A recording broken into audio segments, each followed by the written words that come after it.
Good afternoon, good morning, good evening, guys. Wherever you are, I hope you're having a great day. Today, we're doing something a little bit different, a little bit special, and you might see there's a little bar above here that's almost filled. Almost filled. Today, we are supporting Movember. Ignore the rest of the beard, just pretend that the mustache is there.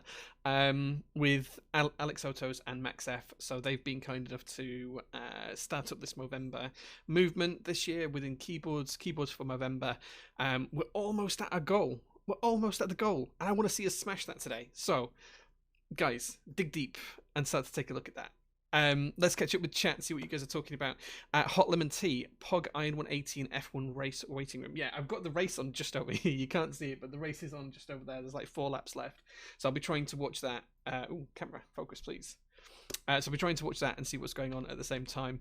Vogon PT says, "Oh, hi everyone. Hey Vogon, glad to see you. Rotsbub as well. Zui subscribes for 18 months on a 17-month streak. Man, that's so good. Thank you very much, dude." Trolling Cootie says first. No, I think you were like 10th. Hot Lemon Tea was first.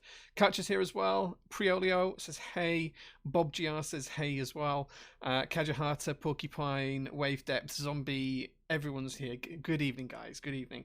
I know we're a little bit earlier than normal this week, but that's just so that we can do like a full, solid 4-hour stream ready to hand over to Alex Otos and Max later on today as they finish up the Movember keyboards for Movember movement towards the end of today. So, tons and tons of stuff going on. We've got a ton of giveaways. We've got 2 builds that we're going to do today.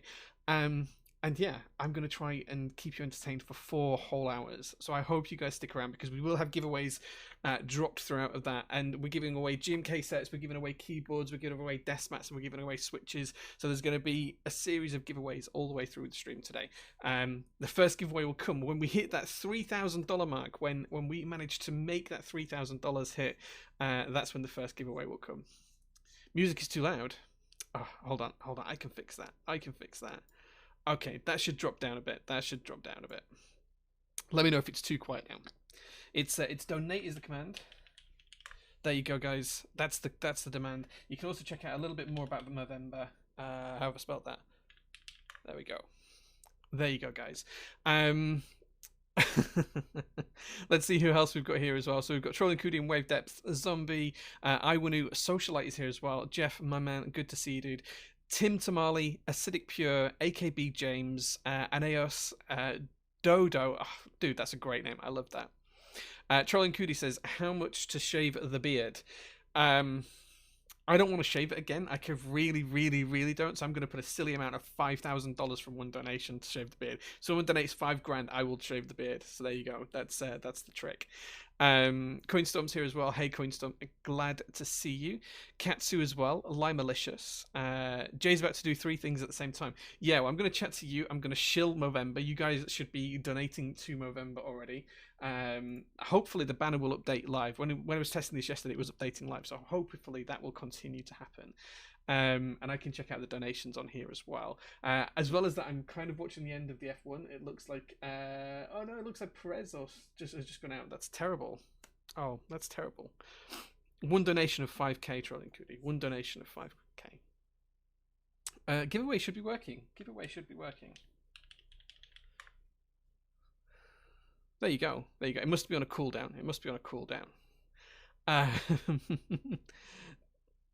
Where did we get to in chat? Glacier is here as well. He says, "Sub J, existentially yours." Hey man, good to see you. I know I owe you a response on DMs. I'll get back to you soon, dude. I promise. Everyone loves the name Dodo. It's a great name. Be right back. Need to rob a bank. Coinstamp off to make that 5k in one single donation. Yeah, so we're going to give away a ton of stuff. So I'll talk about that in a little bit, and I'll tell you exactly what we're going to give away. But we're going to give away the first amount as soon as we hit that $3,000. That's when we're going to give away the first prize. So I'm really, really excited for that. I'm just going to refresh the page up here because I'm conscious that that's probably not updating. But yeah, we'll do that. We did get $5 from Lighturk, so thank you very much for whoever that was. We also got $10 from Wave Depth, so thank you very much, guys. That's $15 towards that $3,000 mark. I can't wait to see us hit that. We also got 1, 2, 3, 4, 500 bits from Vogon. Vogon, thank you for the bits very much. But you can donate using the following link. There you go. Donate. There you go. That's the link to donate to. Click on that link. It will take you through to Tiltify. It keeps it all legit and above board, and Tiltify take care of the donations directly to the charity so that we don't have to touch the money. There's no tax implications or anything else like that. But yeah, that's absolutely the way to do it. It's live. You're watching it update. Yeah, I just saw it update. Yeah, so thank you very much for the 2 donations we got there. I'm going to keep an eye on it, and hopefully we'll see it hit 3,000 pretty soon. But I'm really excited today, guys. Really excited. It's early, which means I'll finish a little bit earlier than normal as well. We'll finish around 9 p.m. UK time, which is when we're going to hand over to either Alex Otis or Max, depending on who's online and streaming at that point. But yeah, I'm really excited for that. Really excited.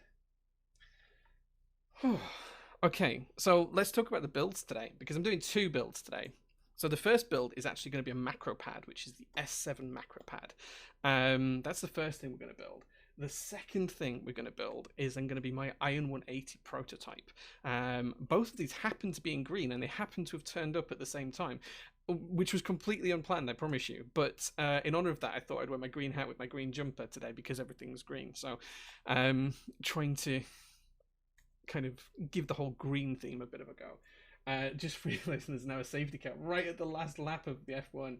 I'm glad to see that Grosjean was okay earlier on, and he's got driver of the day as well. So if you guys haven't seen that, definitely check it out. We've just got $20 donation from Vogue on PT, which puts us up to just shy of $2,900. We're like $7 shy of $2,900. So we're almost there. $110-ish, and we'll be there. And then we can do a giveaway, and then we can extend and thrash the goal, and we can aim for $4,000 and try and hit that by the end of today, which will be amazing. I really can't wait for this. And Jadel Castro today. Yeah, Jadel Castro. Yeah, absolutely. You've seen this hat before, James. This is my workshop hat. The issue I've got right now is I can't go to the barbers, so my hair is actually right down here. Like, I can pull my hair down, it touches the bottom of my beard, so it's really long. So it's kind of swept back and put the hat on at the minute until I can actually style it again. What switches in the 180? We're actually going to put 2 types of switch in the 180, and there's a couple of reasons for that, and I'll talk about that when we get to that build, but we're going to do that build second.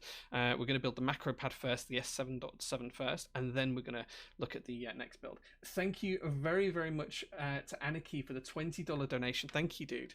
And also to Kaizen for the $5. Guys, this is it. We're getting there. We're on the way. $80 and we're there. We can do that, guys. We can do that in like a minute. Surely you guys can get us to the target in a minute, and then I can ping Max and tell Max to increase that goal to 4,000.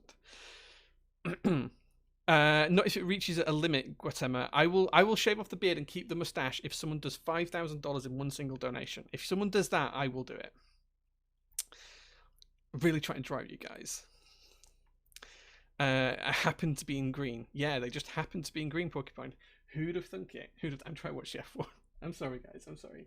I can see it's going to finish under the safety car. So Hamilton's going to win, and then Verstappen and Albon a second and third. Glad to see Albon on the podium there, by the way. That'd be good. Yeah, so exciting.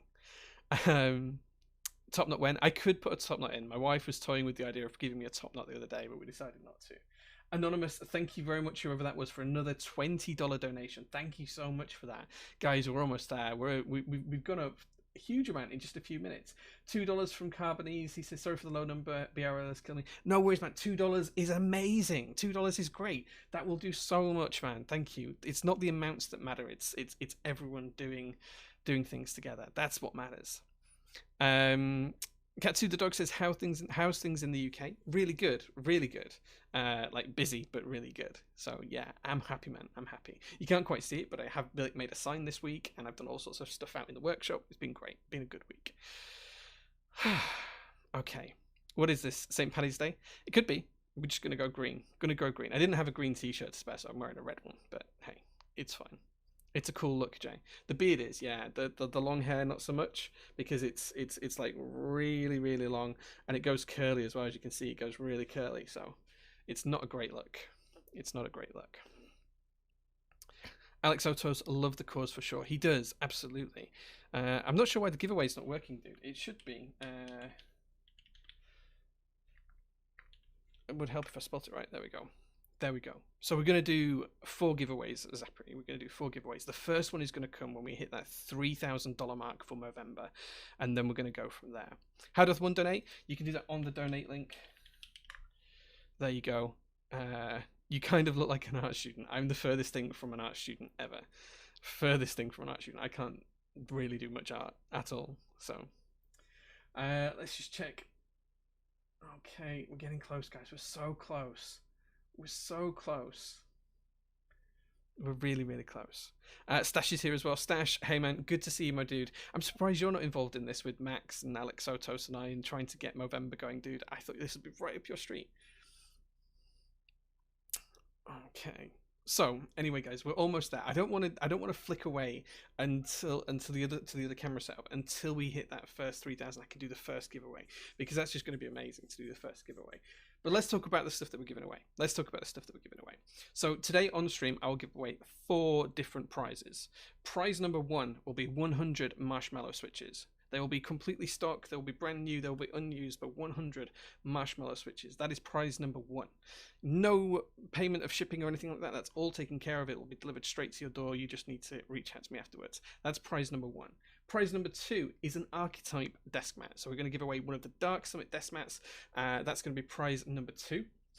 The third prize is going to be a set of GMK Bleached, which should be shipping any week now. So as soon as that ships from GMK, you will get a set of GMK Bleached as well. The final prize that we're going to give away today is a gingham. So we're going to give away a whole gingham kit that's brand new, unused, that you guys can build at your leisure. So we've got 4 different things to give away. And we've just hit that 3,000 mark. Guys, thank you so much for that. Thank you so much. We've got $10 from Static Age, $50 from Cohen, $20 from Tinfish, and $5.80 from Cootie, saying keeping it alive since yesterday. Thank you guys so much. That takes us to $3,026. I'm going to ping Alex Otos and then we'll do I'm going to ping Max and then we'll do a giveaway because I want Max to increase that challenge now. Increase that amount. Let me message him. Just smashed through 3K. Get that bad boy increased to 4K minimum.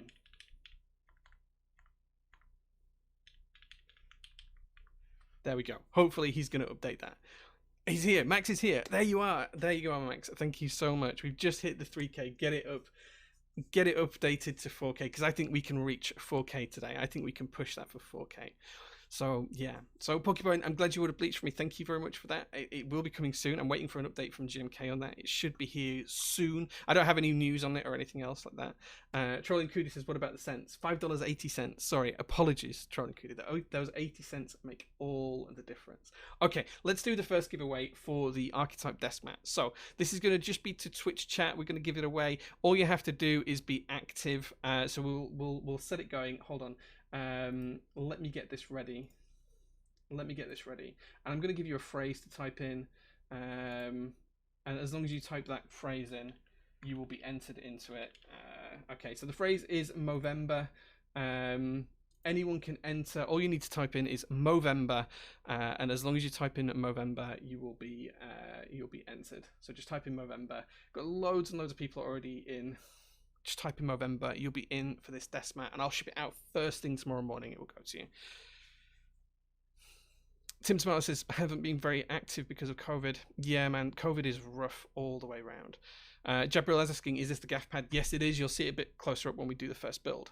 We should do marbles. I'm not a big fan of marbles, and I've never actually done it on stream, so I'm probably just going to do the giveaways today with giveaway codes, unless we start to run out of time towards the Gingham giveaway, and then I'll start to look at how we can do marbles live on stream, because I've never done it before, so I don't know how we do it.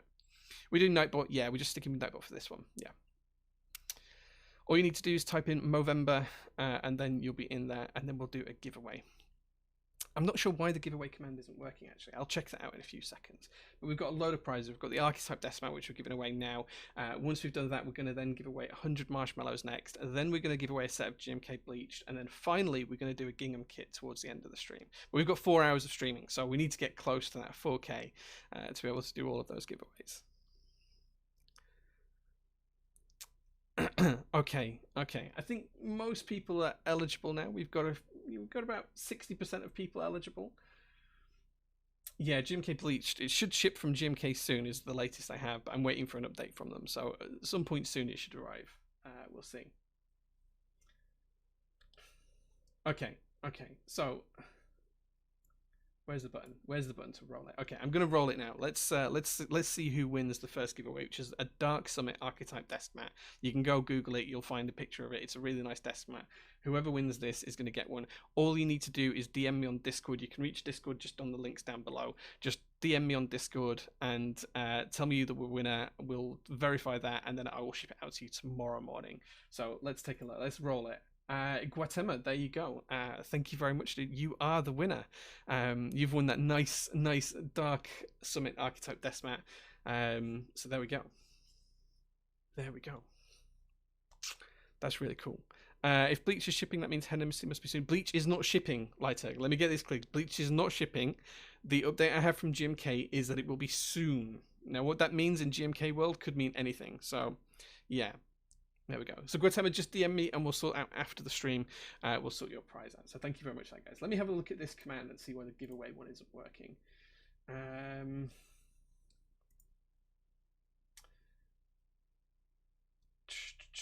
Why is that not working? It's got a cooldown on it of 5 seconds, so it should work. Someone test it for me. Someone test giveaway. Exclamation mark giveaway. Someone test that for me. Soon. Soon.tm. Yeah. Bear in mind this is GMK's soon. Why is that not working? Why is that not working? Come on, Nightbot, let me try it. And as soon as I do it, it works. Why is that doing that? Why? Okay. Why is that doing that? Okay, someone try it now. Someone try it right now. Oh, there we go. Guatemala did it and it worked. There we go. It's working now. It's working. I fixed it. It's just a cooldown. That's all it is. And of course, I can overwrite the cooldown. There we go.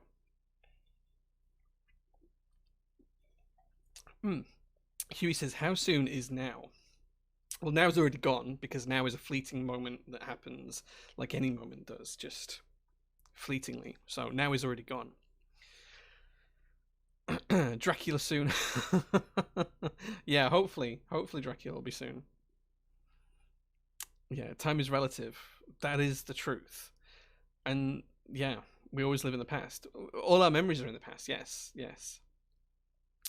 Jay trying to give us an existential crisis. No, man. No. But do go and check out Movember and support the cause, guys. That's the cool thing we're doing. That's the cool thing we're doing. Going for GMK Tootsie. Do you know what? I love that set. I think it looks great. So yes, I need to update the Nightbot actually because we've beaten the. Where is it? There it is. It's now $4,000 goal. It's now a $4,000 goal because Max F is a great guy and he updated it immediately. So there we go. We never realize the present until it's in our memories, and then it's in the past. Absolutely. And all of our memories are just perfect, imperfect recreations of the past. That's so true. One of the things that I studied in college was actually around memory. I studied psychology, and the way that different people interpret different events can be vastly different and so strange that we all have a different perception of how things actually play out. And when you get into an argument about I said this, she said that, you did the other, sometimes you actually really do believe that because that's how you remember it. But unless you've got an independent source that can prove otherwise, such as a video recording, photographs, or whatever, it's kind of hard to say that that's exactly how things went down because everyone's memory is just it's a figment, right? It's a made up expression of what may have happened to some extent. So yeah, it's completely subjective. It's a very, very interesting thing. And that's why all arguments are silly and there's no point in having them. Just debate and discuss, but don't argue. There we go. I wonder where my Future Funk is. I ordered Future Funk 2, so I hope that comes soon as well. Oh yes, I learned that too. Reality is totally subjective. Yeah, it is. Tinkertronic says, Jay, you're saying we're maybe all in the Matrix. Hey man, it's a valid scientific theory that we all live in a simulation. As soon as computing power becomes great enough, we'll create simulations that will simulate our universe. And who's to say that won't include life? I've got something in my beard, I just realized. Typical. Embarrassing. Yeah, so who's to say that hasn't already happened? We may or may not be in there. You know, there's valid tests we can do to work out what's happening in the outside world. So maybe we'll one day find out we are or aren't in a simulation. Who knows? Huey just lives in a house. That's a good way of doing it, man. That's a good way of doing it. Just make a version of Hansard for your domestic disputes. Absolutely. Okay, guys, right. It's time to flick over and do the first build because we've hit that $3,000 mark. We've given our first giveaway. We're gonna have some more giveaways. As I say, we've got 3 more to do. We've got the 100 marshmallows. We've got a GMK bleach set, and then we've got a gingham kit as well to give away during the stream. So we've got loads and loads to do. But the first thing to do is to build the S7 macro pad. So let's flick over to the other stream. There we go. Here you go. This is the Gaffed S mat. How nice is that? It's super cool. It's so cool, in fact, I'm going to do something I never do on stream because I don't want to damage it. And I'm actually going to solder on a mat today because that's a thing now. I'm going to solder on a mat. Yeah, we're going to be building a macro pad right now. So this is one that came in the post. First up, let's show you switches. So these are Morve switches. These were lubed by Ubi. They have been filmed and they're lubed with 205 grade 0. So there you go. That's the switches that we're going to build with today. I use a plain black desk mat for soldering so I don't ruin the good ones. Yeah, I have so many that I just generally don't take the greatest care of them, I'll be honest. But this one is one I want to look after just because it's really nice and well, it's great. Look at it. Look how cool it is. It's amazing. So we are going to look after this one. I do have 2, but we are going to look after it. Okay. Next thing to show you is the PCB. So this is the PCB that came with it. And as I say, this is the S7 macro pad. So you might notice that the PCB has a certain switch layout. Can you guess what it is yet? Can you guess what it is yet? Tinkertronic says it's an ISO one. ISO, it is, yes. Interestingly enough, the PCB, this is actually in the solder mask itself. Is that going to focus? Can you guys see that run? That's actually in the solder mask as well. It's not like something that's been on top of it or anything. It's really weird. It's really strange. The other thing to say is that it's not from Sam's Grocery Studio. So take that as you will, but this isn't from Sam's Grocery Studio. So there you go. Just to let you know, it's not from Sam's Grocery Studio. That's the PCB. We don't need the bag anymore. And then we have the stabilizers. So only needs one stabilizer, Durox Smoky Black. I just have a spare bag lying around of bits and pieces, so we're going to use that today. And then this is how the board came. Inside this little tough case, which is pretty cool.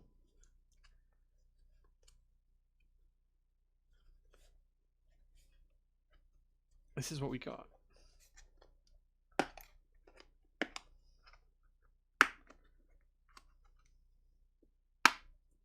And then as we open this up, there's a little envelope. In the little envelope is some bump-ons and some screws. And that's it. That's all that's in there. And then underneath here, we have the macro pad itself. Now, unusually, the blocker on this is at the top. That's the top of the board. Look, this is a thick wedge. This is the thin part. This is the front.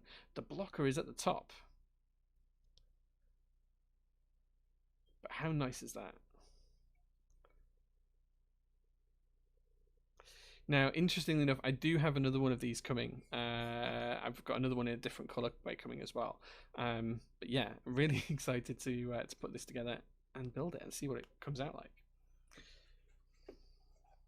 Can I put my sandwiches in it? It's not really. I mean, that's a small sandwich, Huey. So you'd need like a pretty small lunch to be able to fit that in, I think. But sure, you can have this for your sandwiches if you really want it. Next time you visit the warehouse, Huey, you can pick this box up and you can have it for your sandwiches. How about that? It looks like the weatherproof GoPro case. It is a little bit like that, yes. Okay, I think. Is this the one we need? Yeah. This is the S7.7. It does look like a tiny Dora 67, only the anodization and the quality of the board is good, Huey. Yeah, it's the S7.7 macro pad. There are some in stock, or there were the other day. It's a really simple design. It's literally just a case milled with it, and it's PCB mount as well, which is really cool. Like the PCB is what mounts into this. There's no plate, but it's really simple. 2-piece design. seamless design as well. This is just a flat piece with bump-on cutouts on one side and not the other. So it's very, very similar to the Doro in terms of its construction, but the anodization is really, really good. That's just mark from me on that corner. It's a really nice color. It's kind of more of an olive green than a dark green. I was hoping it was going to be like a dark forest green, but you know what? The quality on this is pretty damn good. There's chamfers on all the edges. It looks nice and neat and tidy. The block is nice and squared off. There's no hook marks on this, so there is 0 hook marks.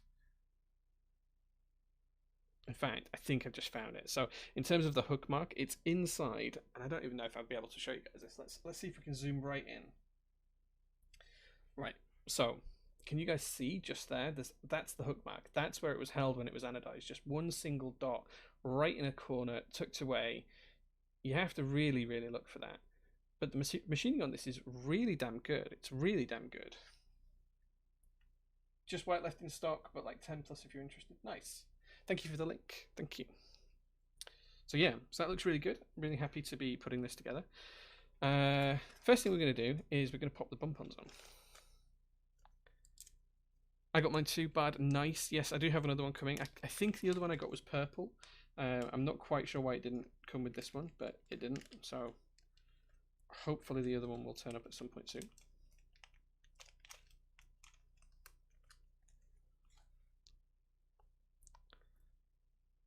If I had the money, I'd get one so clean. It's really nice. Like, genuinely, it's lovely for the price. It was like $100. It's like really good.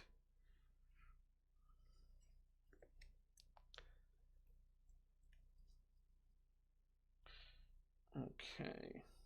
Just a reminder, guys, that we are at $3,026 out of our $4,000 target. So we've got, you know, just shy of another $1,000 to raise today.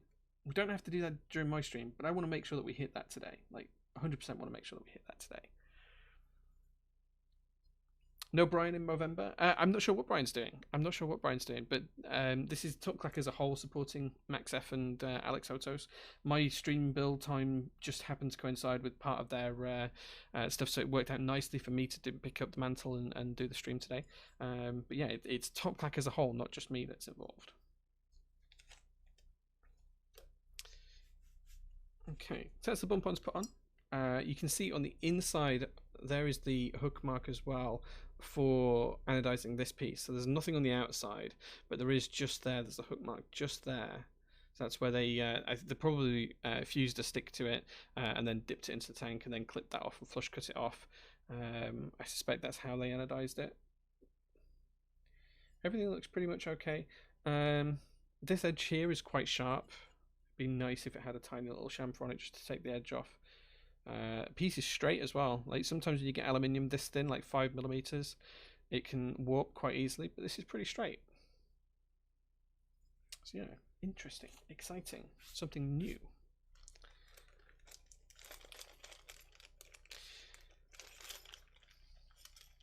Yes, that's this one. Whitewood's in stock. Yeah, absolutely. It's great that things are in stock and lasting for a little bit now. Like I'm glad to see that the hobby's starting to turn that tide where some things don't sell out immediately. It's nice. Okay, first things first then, we need to put a stabilizer into our PCB. Remember, there's no plate here. This is PCB mount, so the PCB does screw to the inside of the case in quite a lot of places, so it's going to be quite a firm typing feel. But our first job today is to lube up these switches. Okay. Well, lube up the stabilizers, not the switches. The switches are already done. They're lubed with Krytox 205 G0, and we're using 205 G2 for the stems, for the stabilizers.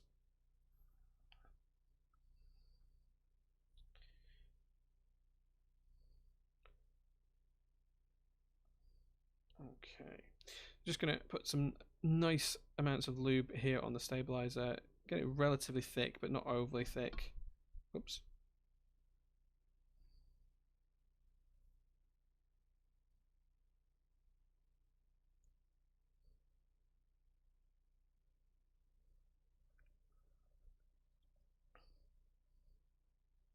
That's a big pot of lube. I lube a lot of stabs, so that's why. Okay. That's the first half done. Now we're just going to do the second half of the wire.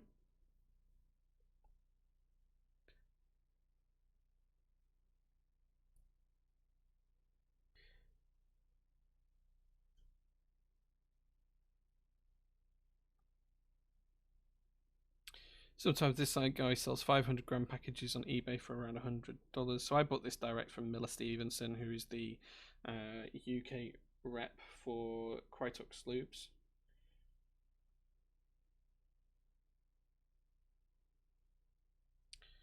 Okay. And I'm so glad that we found lubes. Do you guys remember the old traditions before we found a lot of these lubricants of putting things like foam in the stab housings and stuff like that? Do you remember that? I remember sponges being cut up, like yellow scourer sponges being cut up to be used as stab rattle removers and all sorts of stuff before we found lubricants. Yeah, so we've got 3 more giveaways to do today. The first one is going to be, well, it's going to be the second giveaway, but the next one is going to be 100 marshmallow switches. But we need some more donations to make that happen. We need some more donations to make that giveaway happen.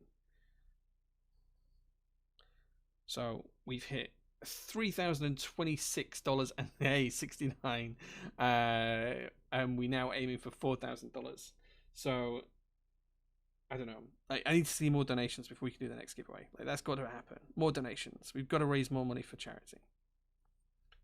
And you can see that by just typing in !donate, and you can see exactly where you need to donate and what you need to do to make that happen.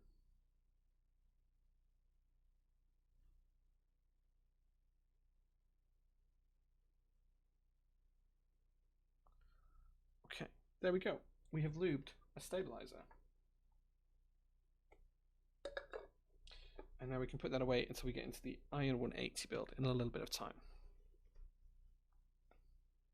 Yeah, Krytox has done that. They have put mechanical keyboards on their official things, but that's because we've now got partners in the mechanical keyboard hobby, so they are now partnered with a lot of different vendors as well, so they can sell it legitimately for a specific use case. There we go. Marshmallow switches are a dream. Marshmallow switches are so good. Like they're criminally good. That's the thing, and that's why I want to give away 100 of them, because they're such good switches. I want to make people happy with marshmallows. What switch is under your keep? In this one, what did we build that with? What the hell did we build that with? I think it's inks. Unlubed inks, I think, is in the GB.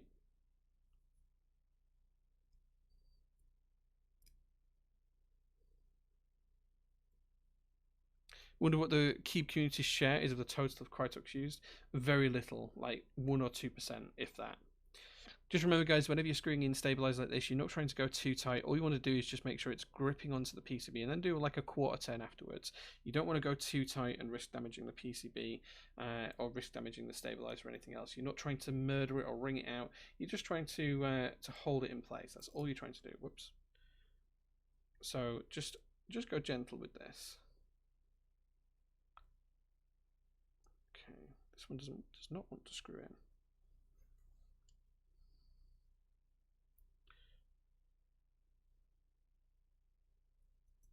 This one does absolutely not want to go in. I wonder if it's a screw.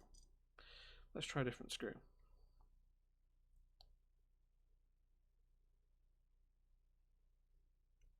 I'm going to blame the screw. Although it's probably user error, but I'm going to blame the screw. Okay, and there we go. We have now soldered, we've now put the stabilizer in the first and only stab spot on this particular board. The next job is to get some switches ready and put these in.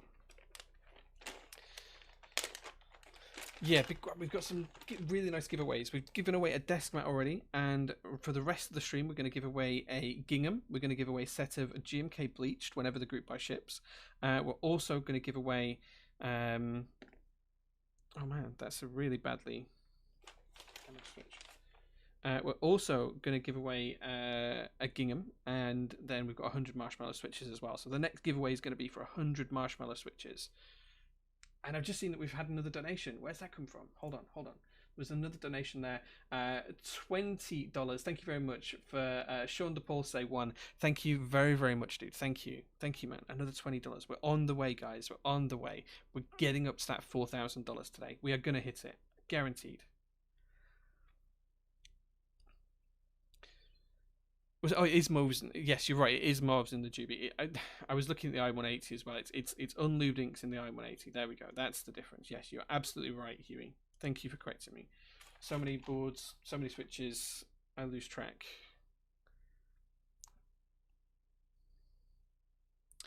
Wow, the comments and the donations are so wholesome. It's really nice, right? It's really nice. There's some really good comments out there. If you guys are looking, even if you can't donate, then just take a look at some of the comments on there, because there's some really nice comments on there. It's really good. It's really wholesome. I remember the Top Clack review for marshmallows, even though you only got a couple of switches. They were to Brian. I didn't get any, so I can't comment on that. Yeah, that was all Brian's side, not my side. I had to buy mine to get mine. Okay, but there we go, guys. That's the first part of this done. We have now got switches in our PCB, and we have a single lubed stabilizer. So there we go. Next job is to solder this and then screw the whole thing together, and then pick some keycaps for it. Pick some keycaps.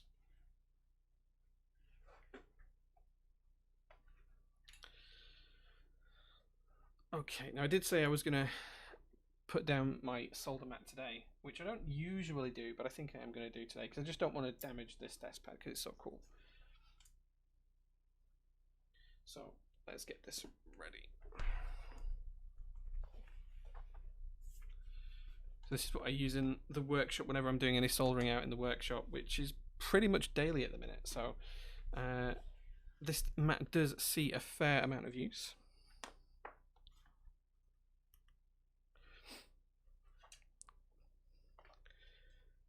Okay, guys, my hair's dropping out from underneath my hat. Okay, guys, and as always, whilst I'm soldering, you guys can ask me any question you like. Any question at all you can ask whilst I'm soldering, and I will answer as much as I can. So as long as it's Twitch safe for me to answer the question, and it's not personally something I'm going to get upset about, you can ask me absolutely anything about life, the universe, anything at all. And I will answer it as honestly and truthfully as I can. So ask away now, guys. Just tag me with that top click and ask away. Kaizen with the first question saying, what soldering iron is this? This is the iron, this soldering iron is the, oh gosh, what's it called now? I've completely forgot what it's called. Someone in chat, help me out. My mind's just gone blank. TS100, yes, the TS100. Oh my god, my mind just completely went blank. Like, it just was completely and utterly blank for about a second then. Yes, the TS100. TS100 is the soldering iron I'm using. Why did my mind go so blank then? That was weird. That was weird. Iwanu says, how do you think humanity will end? Okay, so I think that this is probably going to take the rest of this macro pad, so any other questions we'll probably answer when we solder on the Iron 180 in a bit. So I think humanity are kind of doomed. Like, as a race, I think that we will probably hit the limits of the Fermi Paradox in terms of the Great Filter, and that will be something due to technology. Like, as technology increases, it increases the danger as well that we experience. So, you know, we've invented all different types of technology, fire and everything else over the years, and then we've got to kind of like the nuclear world, and you know, during the Cold War, things came really close. I think humanity will kill itself off with some form of future technology, and I don't think that's going to be too far away. I think that's in the very, you know, in the next few thousand years, that's most likely to happen. If we manage to live through that, I can see us lasting until the heat death of the universe. But I think we have to get through that Great Filter first. And then from the Great Filter, then it's just about how quickly we can spread out through the stars and, you know, filter life across that way. But the greatest thing we can do is try and spread out to the stars. That has to be our end goal for the next couple of thousand years. because the more that happens, the less our eggs are all in one basket. I don't think we'll get to Dyson Sphere. I don't think we'll get to Dyson Sphere level. Like, I don't think that will happen. Like, we've solved it already. I've answered one question, and we've already solved it. That was so quick. Let's just go through some of the other questions as well. Do you use any products to maintain this wonderful beard? Yes, I have some beard oils that I put in every day. I do try and straighten it a couple of times a week, and then of course I trim it as well, just around the mouth, and just try and keep it neat and tidy. So I use a few different products. Huey says KFC or pizza? Pizza. What keyboard am I using right now, says McCade? I'm using a Juby. So this is the Juby from Pona with GMK Arabic keycaps, and it's wonderful. It has more switches in, Durex stabilizers. It's just really nice build. It's a really nice keyboard. Let's show you this a bit up close. Let's tidy up the desk for now because we finished soldering. Can move that out of the way. So here is the Juby. We built this on stream a couple of weeks ago. GMK Retro Arabic, looking particularly good on here. It's got this nice front lip, and then of course you have to excuse fingerprints, but it does have the nice stainless weight on the back.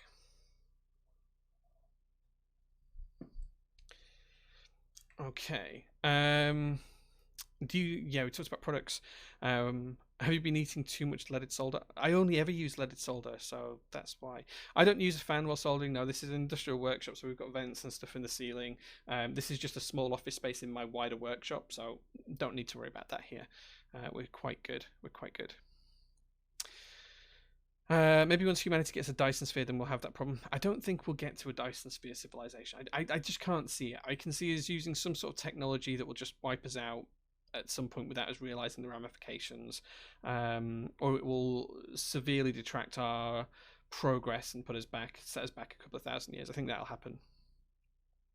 What is a great filter? So the Fermi Paradox states that, and I'm going to really simplify this, but the Fermi Paradox states that given the age of the universe, given how life is developed on this planet, and given how many other stars, planets, and everything else there are out there in the millions of galaxies, the question is, why isn't the universe teeming with life? Why is there not life everywhere? It should be like looking in the ocean and you just see life. That's how it should be. So the question of the Fermi Paradox is, where is everyone? That's in its simplest form. Where is everyone?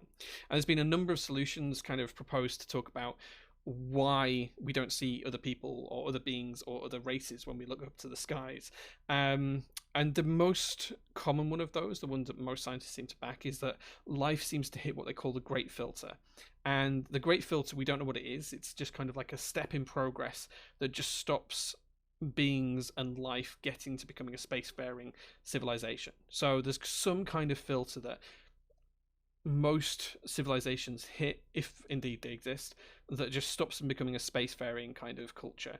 Now that could be anything from developing nuclear weapons and wiping themselves out. It could be to the fact that they just can't grasp technology. It could be down to the fact that life just peters out and gives up at that point, and it's just not happened, or natural disasters, asteroids and whatever else. So there's 1,001 different answers to what the Fermi Paradox could be in terms of the Great Filter, but the ultimate question boils down to, where is everyone?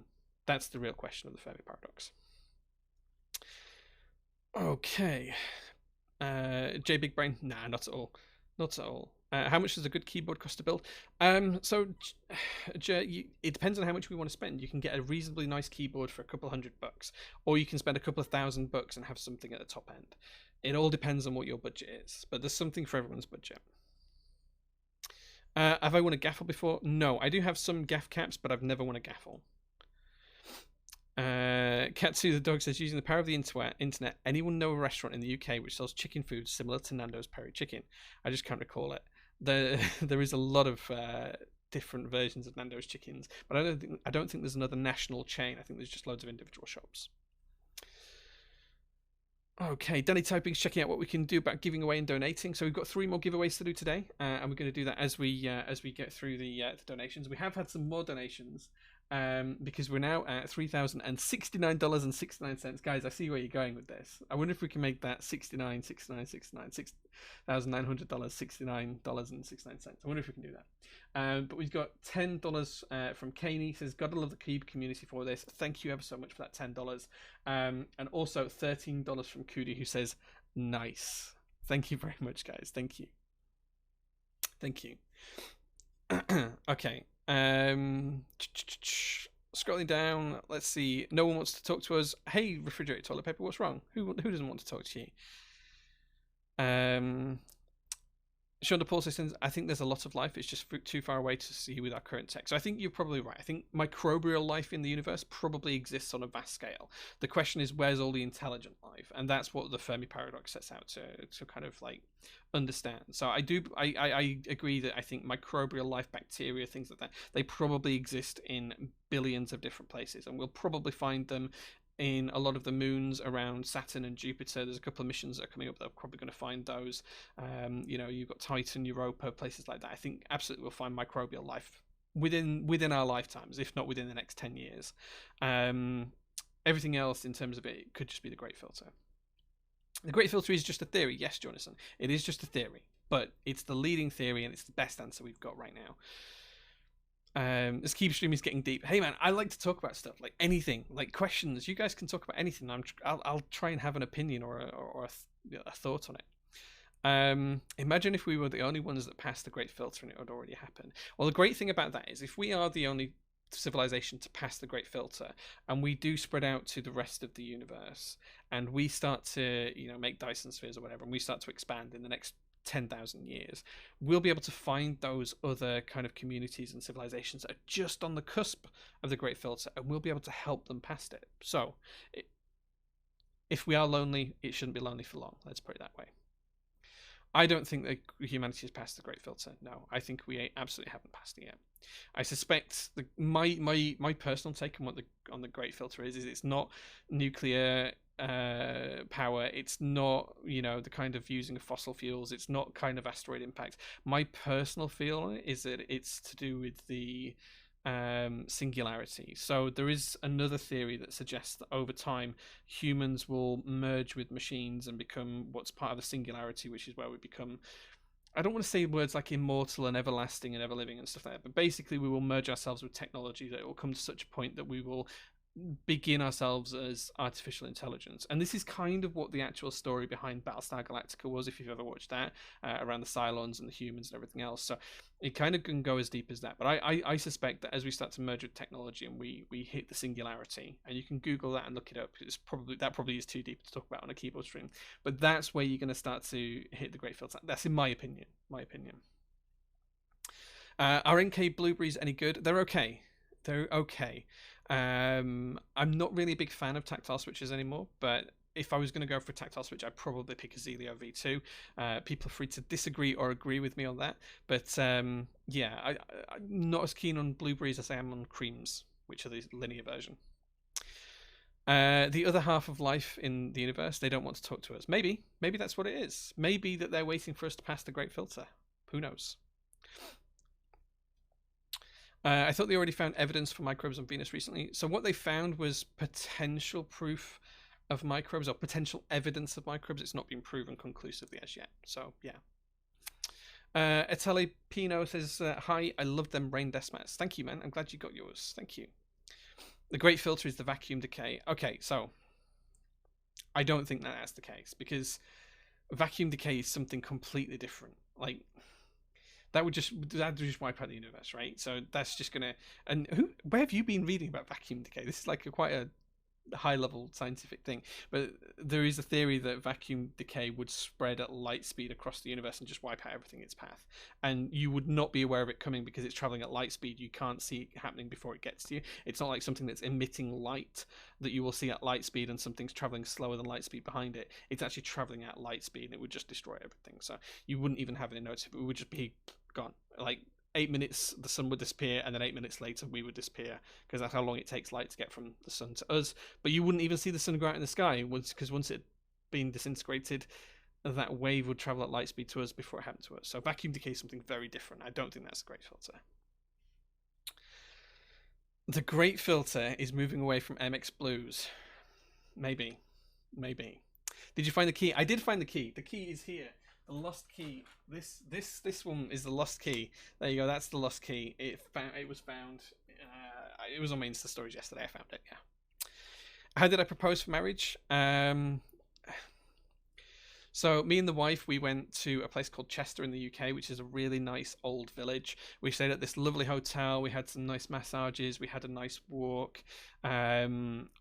I almost did it at one point where it was the night before, and there was this kind of like this bridge over the street, and it's kind of like a really oldie worldy street. It's like 400 or 500 years old, really old Tudor style buildings with the daub and seam walls and everything else, which is basically like dark timber with white washed walls in between and everything else. And we were walking down. I almost did it then until some drunk youths approached us, and that kind of ruined it. So I did it the next morning when we were on a walk, and we came past like a little monument. Which is where a local chapel held weddings, and I did it there. So I just me and the wife, nothing else, just me and her, and I just asked her right there and then. Kaney asking, what's the bird tattoo meaning, if you don't mind me asking? So this is a phoenix, and I got this after a particularly tough time in my life about 15, 16 years ago, and it just there to remind me that the phoenix is always rising from the ashes, and you can always reinvent yourself, and that's what that's for. All of this has happened before. All of this will happen again. So say we all. It's about mechanical self-replication, being able to harness the ability to make any environment habitable. So I think there's some challenges with that, existentially yours. I think you're leaning towards the grey goo hypothesis a little bit there in terms of the self-replication thing. Although I do think if you take that back and pair it right back to the replicators that we have in Star Trek and other kind of sci-fi, that's basically 3D printing on steroids, and I think we're absolutely on track to be able to make that reality, and that will solve a lot of our energy issues. It'll solve a lot of our carbon emission issues and a whole raft of other things. The second side of it, making any environment habitable, you're talking about terraforming there, and terraforming comes with a lot of responsibility, accountability, and risk. And I don't think we will get to a point where we want to terraform other planets, although technically we are terraforming this one through our use of carbon fuels and fossil fuels and emissions and everything else. So I think we'll learn from that if we survive through everything here.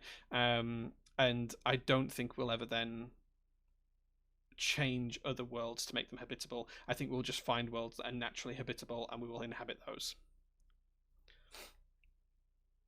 And J.O. says, I've heard of the singularity. I feel like it could lead to the Matryoshka brain thing too, but that needs to Dyson sphere. Yeah, maybe. Like, you're talking like really super far technology stuff that we don't even know is possible. So yeah. I've got the creams, love them. Just building a second keyboard now. Never had tactiles. Nice. The creams are good. The tactile versions, Blueberries, are just a tactile version. That's it. But I think that the materials lend themselves better to being a linear than a tactile switch. Trolling Cootie says, I see you're putting an enclosure in for your 3D printers. Yes, more on that next week. Watch out for the Insta stories next week, because that's going to be a fun little thing. What about a filament dehydrator? Yeah, so that's going to be a secondary build onto what I do next week, but that'll come towards the back end of this month, I think. Pusher's here as well. Hey, Pusher, good afternoon.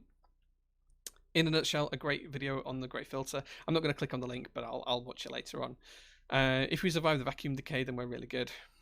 I don't think we would survive the vacuum decay. I think that's it. Get on with the key, says Tinkertronic. Sorry, man. Sorry. I think we would die instantly if the sun goes bye-bye. So, I mean, it would take anything that could kill the sun. It would take it 8 minutes to get to us at least, because that's how long it takes for light to get to us. So instantly is not true. But that wave that hit the sun that destroyed it, it would destroy us instantly as well. It would just, even if it moved at light speed, it would take 8 minutes to hit us. So you wouldn't know the sun had gone because you'd still be seeing the light from it. So you wouldn't know it had gone, but it would have gone 8 minutes prior. How would the sun go bye-bye without exploding or imploding? It can't just poof. So it wouldn't be an explosion or an implosion as such. It would just be a removal. So vacuum decay is kind of really weird. It kind of like just removes matter. Like there's no... It's not explosion as stuff because it kind of moves too fast for it to be an explosion. But you need to think like reverse singularity in terms of the Big Bang. So like from nothing came matter, from matter goes nothing. It's kind of like the reverse of that. Really simplifying. You need to read up on it, guys. You need to read up on it. I just don't need my Neon Alps if someone wants to give me 3.3k. That's baller status, Jacob. That's baller status. Say you've got some neon Alps and you can't use them. Connor Dex asking how I got started making keyboards. So I got into the hobby a few years ago. I liked keyboards. I liked a few things out there. Bought some kits, made them, started designing my own, started making my own, manufacturing my own, and here we are a couple of years later. Top Clack, build streams every week, and Prototypist as a business on the weekends. Danny typing, would we not freeze if there isn't more from sun? Absolutely, but if something could take away the sun, it's going to take away us before we freeze. Like, we will just be gone before that happens. Okay, existentially says, absolutely, I just see the greatest part of the filter being that we could exist outside of Earth, but the journey to other planets is so long that we can't just load a spaceship with a limited amount of resources to stay in life. Why not? Why not? It's risky, but we could absolutely do it. There is no reason why we couldn't do that, and I suspect we will. That's how people, colonized and populated most of the world. Colonized and populated most of the world. That's what happened. We traveled for weeks in canoes and ended up in a new part of the world. And if we could do that, we can do years in starships. I think we absolutely can do it. Maybe not now, but not too far distant future. Okay, this is getting really existential crisis kind of deep stuff. What do you think about the afterlife? Do you think we're living in some kind of simulation? Personally, I don't believe in any afterlife. I think there's a reasonably good chance we do live in a simulation, though. If the vacuum cave did start from really far away with the expansion of space into account and the fact that it only travels at the speed of light, it might never reach us. Depends on where it starts, depends on how fast expansion is, and it depends on the state of the universe at the time. Yeah, I'd have to look at the numbers on that one. Great Desmat, right? This is a cool Desmat. This is really cool. How did you package your keeps for moving houses? So I haven't really moved house much since I've been in the hobby. I've only moved house once while I've been in the hobby. I had nowhere near the collection then that I do now. But I did move everything from the house up to here, and I basically got a big Pelican box that can fit 10 boards in. So I just brought them 10 at a time until they were all up here at the warehouse.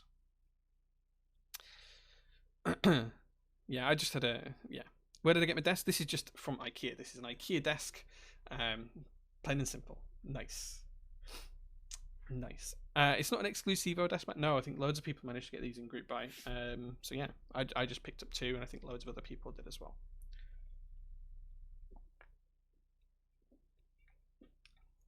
Okay. We've talked for a little bit. I'm wondering if now we should start to move on to the second build, but I kind of want us to get a little bit further, a little bit closer to that $4,000 from Movember, because I can see that Cody donated $13 a little bit ago, and we've been stagnant since then. And I've talked a lot, and I've got a sore throat now, so I'm going to push you guys. Can we make it to $3,100 before I start getting the I-180 out? Can we make it to $3,100 before I get there? We haven't even finished the first build yet, Pusher, so we're in the process of doing it, but I will be there. So the first build was this S7 macro pad. We are about to finish this off, and then once we finish this off, we'll then start to look at the I-180. But I'm hoping we can get to $3,100 before then. Oh, very nice. Phillies, or thank you very much for the subscription, good sir. Thank you very much for that. Really appreciate that subscription. You are a gentleman and a scholar. Yes, finishing this takes 2 minutes, hence why I'm trying to say before we start the Iron one, can we not get some donations in to hit that? For well, let's aim for $3,100 before we start the I-180. And I thought you spoke English. Okay. As I type on the 5251, I am not docu-techlers. Jacob, you are certainly trying to be the big baller here, man. That's some nice equipment that you've got there, dude. Very well done. Okay, so we've got a slight issue here. It's not screwing into this screw point just here.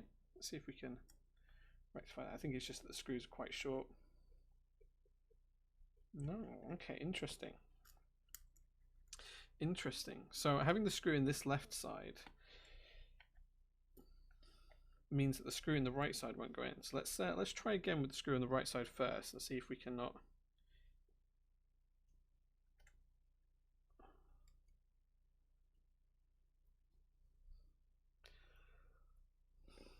How can we have no emotes?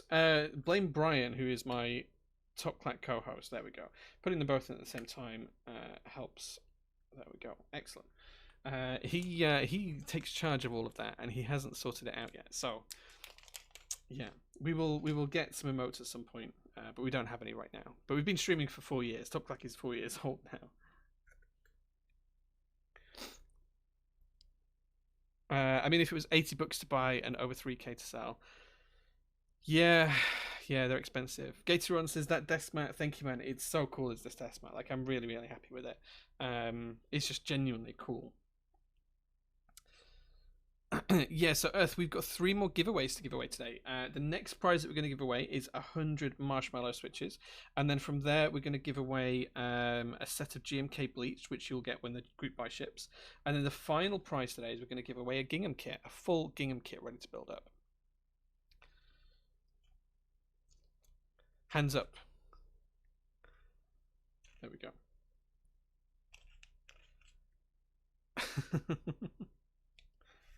So plenty more to give away. Plenty more to give away. Okay. So this is the macro pad pretty much built together. We do have to put the bottom case on. In fact, I put that on the wrong way, look. So this goes set way around. No, I think it's reversible, so it can go either way. It's a flat piece. Let's put this together. I'm not sure what the hands up thing is. I don't know what hands up is, but here we go. Estimate, yeah, we've got 3 more giveaways to do today, dude. 3 more giveaways. Stick around to learn more about them. And we're at $3,069.69 because you guys are great, of our $4,000 goal. Now I really want to hit $3,100. It's not much to go. It's only another $30, but I want to hit another $30 in donations before I start to build the i180. It's not much to ask for, guys. It's $30.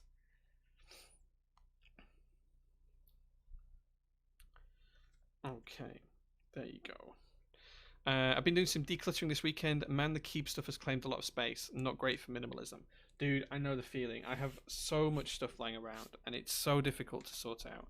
But there we go. How cute does this look? How cute does that look? That's not a scratch on the top, by the way. That's just some dirt. Such a cute little macro pad. You can see it right at the top, dude. It's for Movember. We are raising money for Movember. If you do !donate, you can see where to donate to. If you do !Movember, you can see a little bit more about the details. So we've got another 3 giveaways that we're going to do today. We've been streaming for 2 days between Max, Alex Otos, and myself. We've just hit $3,074.69. Thank you very much for the $5 from Okay Buddy here. So thank you very much for that. That's another $5. We're only $26 away, $26 away from 3,100, which is where I want to hit before we start building the IM180 in a few minutes' time. So yeah, but this is all for Movember. The funds go straight through Tiltify to Movember. The MaxF link there as well. You can see that's where you can donate. In fact, I can show you this a little bit more detail, guys. Let's bring this up.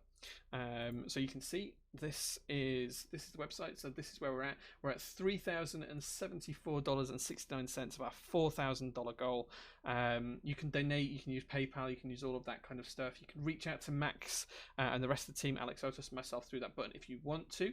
And there's a little bit more about the reason for Movember being here as well. So Movember Foundation is a leading men's health charity tackling men's health on a global scale year round. We're addressing some of the biggest health issues faced by men: prostate cancer, testicular cancer, and mental health and suicide prevention. We know what works for men, and we know how to find and fund the most innovative research to have both a global and a local impact. Join the fight with us today to get men living healthier, happier, and longer lives. So there you go, guys. You can read all of the donations. There's some great comments in here from a lot of people. Shout out to Men's Health. Over 6 million men suffer from depression. Don't be afraid to reach out and get help. That was from an anonymous $75 yesterday. Esteban said, good to see you again. It's been a long time. Great job at the charity event. I think that was to Alex Otos, $25. You know, there's just so many people that have donated, and there's some really nice comments in there. So guys, it's a really serious, cause. It's a great cause. It's something that I'm proud to represent and try and make money for. So yeah, If you can donate anything at all, then please do, because the quicker we get to our goal, the better. And you can see our previous goal here was 3,000. We've stretched that to 4,000 because we smashed through that within the first 10 minutes of this stream today. So let's get up to as close to 4,000 as we can before I hand over to Alex Otis and Max later on today. But I want to see $3,100 before I start building the I-180 in a few minutes' time. Okay, there we go. That's the shilling done for a few minutes. Okay, I'm going to turn off the heater as well, guys, because it's getting really warm. I apologise. With this being a warehouse, it gets really hot really quickly, and then it takes forever to cool down, but it gets really, really cold as well. Ashley Gates says, can you tell me which pieces to buy for €150 hot swap board? Dude, that's such an open question. That's such an open question. The best thing that you can do for that is join the Discord below, or join one of the other great communities out there on Discord and ask in there. In the Talk Like Discord, we've actually got like a whole help section for newbies and things like that. We'll absolutely be able to find you there, but I don't know of a €150 board off the top of my head that gives you hot swap. So yeah, Jax killed it yesterday. Absolutely, he donated with Mint Autumn, his brand. He donated $1,000. $1,000. How cool is that, Jax? Jax, I think, is such a good guy. Such a good guy. So yeah, so there we go, guys. This is the macro pad build. I do have some keycaps to one side ready to put on this, but we might need to take them off if we use this key set for... Do you know what? No, I've decided. Executive decision. So I was going to use this key set on the I-180, but I did bring some other key sets as well. I'm not going to use this key set on the I-180. I'm going to use one of the other ones. But we are going to use this key set for this little macro pad. And this is GMK Camping R2. And we're only going to need a few keys from here. So we're going to need the ISO enter. The biggest upset with GMK Camping is that they only have a an accent colored ISO enter. There is no green ISO enter, but that's fine. That sounds pretty good. And then I think we need some 1.25U and some 1U keys. So I'm just going to go for F1, F2, and F3 across the top. Let's see if we can find those relatively quickly.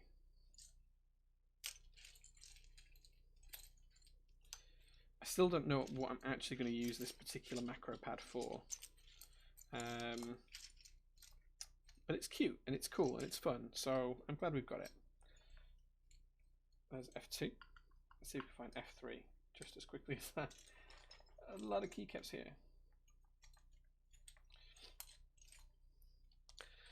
Did you join the Alex 80? Alex 40, or any updates about the board? Should be shipping the next 1 to 2 weeks. I did join it, yes. I went for an orange version. I was tempted to get both versions, but I just got the orange version in the end. But yeah, it's a really, really nice board. Any new Argyle news? It says Jump. Yes, New Year. It's going to happen in the New Year. Like 2021, Argyle will happen. 100%. Q1, it will happen. Need a few keys, dumps whole bag. Absolutely, man. I've got to stretch this stream out. I've got 4 hours to fill, so you got me for 4 hours today, guys. Use it for camera angles like everyone else. Maybe, but I only have 2 cameras, so like it feels like I don't really want to spend another grand on a camera for streaming at the minute, so maybe we'll see. How do I store all of the keeps? So Sean DePaul say I will do a video afterwards. You can see there's some behind me up on the shelf up above there. You can see there's some up there. There's also some just on here. So let's see what we've got in here. So on this bottom shelf we've got an ISO macro pad. Then we've got an Ocelot macro pad. We've got the Equinox 40%. We've got the Thermal by Wilbur. I've then got a Fiel round 4. I've then got a Pom Sirius, a Borsdorf, and then a Jane V2CE. And then up on the top shelf, we've got a JO2, and then we've got an ANSI. Then we've got the Allison and Matilda numpad. We've got a Copper TX16 HHKB. We've got a HHKB Profit, and then we've got a Noxry 268.2 AG as well, which is number 13 of 22, I think. So that's what I've got in here. The rest of them are all stored in the warehouse. Some are in use depending on different PCs and different computer setups that we've got out there, but most of them are just stored in their original boxes on a rack, and that's kind of how they live. So I'm happy to show you on Insta afterwards. Like after the stream, I will show on Insta exactly how that all looks. Okay, so Now we need 3 1.25U keys. I'm kind of tempted to just go with Control, Super, and Meta, and leave that as this on this one. That colour looks really good on the green anyway. Yeah, it really does work. It does work really well. I was going to use this for the green, for the board that we're going to build today, the I-180 prototype, but I think it's probably better not to. And then he walks out into the shop and shows the racks full of keeps. No, it's not full of keeps. There's a lot of keyboard stuff out there, but it's not full of keeps. I can't show you out there today though, because I need to have like special camera setups and everything else to be able to show you how the workshop is and everything else. Be able to walk around and use the mic in these rather than the mic I use right here and stuff. So it's fairly difficult to do. 303N says, do you know why copper isn't used more in the community? Huey replies with the right answer. Copper is very spendy. It also patinas quite quickly as well, and a lot of people don't like patina, whereas anodized aluminium just stays the way it is for a long time. So those are the two main reasons.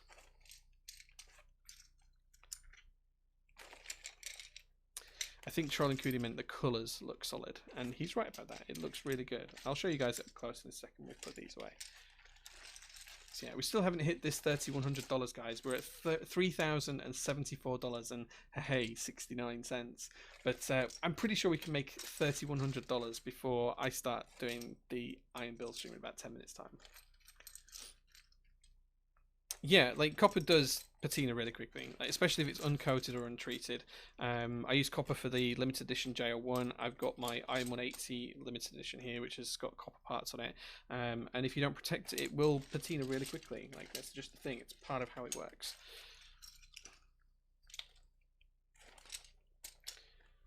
Nadso says, did you join KR1/R2? Consider joining R2 and doing a full or half plate PC plate with Alpaca's build. The half PC plate with Alpaca sounds really nice. I didn't join KR1 or R2. It's a lovely looking board, but I didn't join for either of those, I'm afraid, now.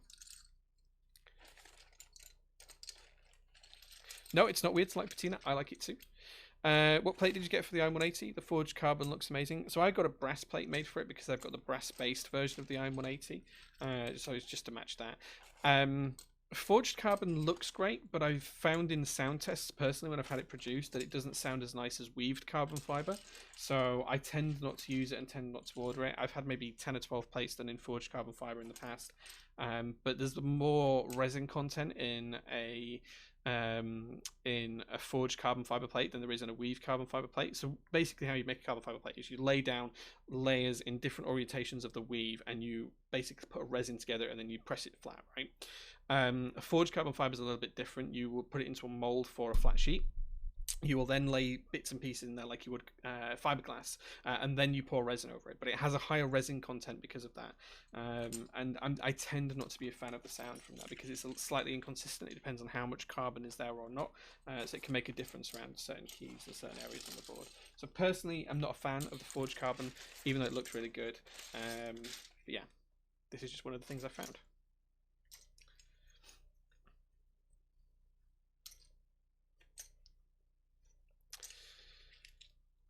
Love me some good brass patina. Yeah, absolutely. I love it. I'm going to patina the i180 when I get around to it. Absolutely. I have a K with PC plate and one with alu full. The PC half plate is much sweeter. Nice. Nice. Sounds like a good board.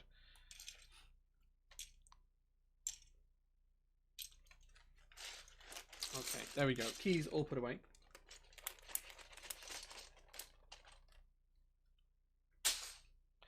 And here we go, guys. Let's zoom in a little bit for this. This is the S7.7 macro pad with GMK Camping R2. Is that? Interestingly enough, that's where it returns to. So I think what we're seeing here, the difference in height, is because we don't usually see this key in line with row 4 or row 1. So it kind of looks like it's an odd height, but it's not. It just usually sits between row 2 and 3. So yeah, I think that's why it looks slightly odd in terms of the height, but that looks so cute and works really, really well. It's just really, really nice. USB port in the back. Fundraiser, we've hit the goal, guys. Yes, we've hit the goal. Thank you very much. Let's see who donated there. So the last one we had with Kudi was $13 saying nice. Then we had OK Buddy here with $5. We've then had Anonymous with $25. So thank you very much for that. That took us over the limit. And then we've also had $5 from Chat is Slacking. So thank you very much, guys. Thank you so much for that. Thank you very much. We've hit $3,100. I feel good about building the IM180. And we'll do the second giveaway in about half an hour's time. We'll do the second giveaway in about half an hour. Typing test. You guys want a typing test of this? Okay, let's do a typing test.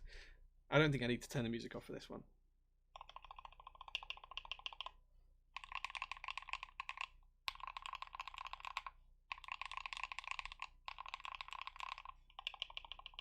So there you go. There's a typing test. That's about all I can manage on this. It's a really cute macropad. It looks great. I'm really happy with that. This is going to be a good productivity device, and it's going to fulfill a purpose in the workshop for me for a very short period of time until something that James and I have been planned to replace this happens. So on the laser cutter in the workshop, I have pre-cut settings depending on what I want to do on different days. So whether I want to cut through acrylic or just etch into acrylic or cut through POM, whatever else I'm wanting to do, I have set different parameters for that. And this is just going to basically be a control panel for those parameters. So I can highlight a series of lines, press a button, and I know that button then is parameters for that particular material. It means I don't have to mess around with all the settings and everything else. It's going to be great. Now I do have a more specialized macro pad in the works with James, something that's absolutely going to be more beneficial for me, but this is going to fulfill that function in the meantime. James of AKB, yeah, that James, yeah, we're working together on this one. Yeah, it sounds like a metal rectangle, says Huey. Absolutely, man, absolutely it does. It is a metal rectangle. That's exactly what it is, but this will have a function for a short period of time. Okay.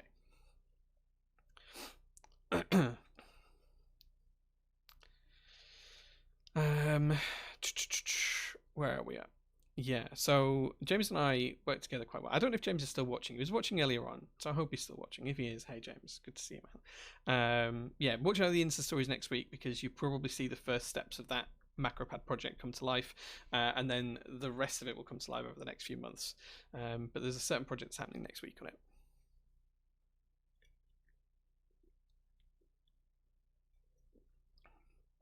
Okay, guys, so that's build number 1 done today. Build number 1 out of the way. I can't remember the last time I built more than one board on stream. Metal rectangles are cool. Yeah, sure, absolutely. Any rectangle is cool. It doesn't have to be metal for me. I'm happy with a plastic rectangle as well. But, you know, I think milled rectangles, that might be the better way of putting it. Milled rectangles are cool. But it doesn't always have to be metal. I'm quite comfortable with it being just any other material. Okay, so are you guys interested to see what we're going to be building today for the IM180? Are you guys interested in seeing that? First up, we have a chunky metal plate. This is brass. Can anyone guess where this came from the packaging? I think most people will know where this came from the packaging. I think like anyone would be able to guess, especially with the logo here. But yeah, this is from Laser Boost. This is a brass ISO plate for the IM180, and it is sandblasted. Let's show you this up close. So this has got a nice sandblasted finish to it. So there we go. So pretty excited to use that.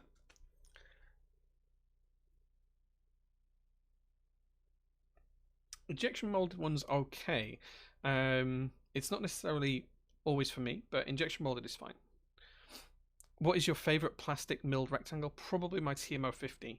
I really like that. Totally not Laser Boost, as you. It is 100% Laser Boost. So Dash, we've got a couple of giveaways going.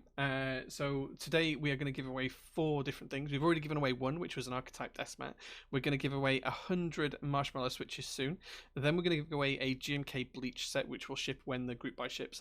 And then finally, the last giveaway of today is going to be for a gingham keyboard. So this is a through-hole kit that you solder together yourself.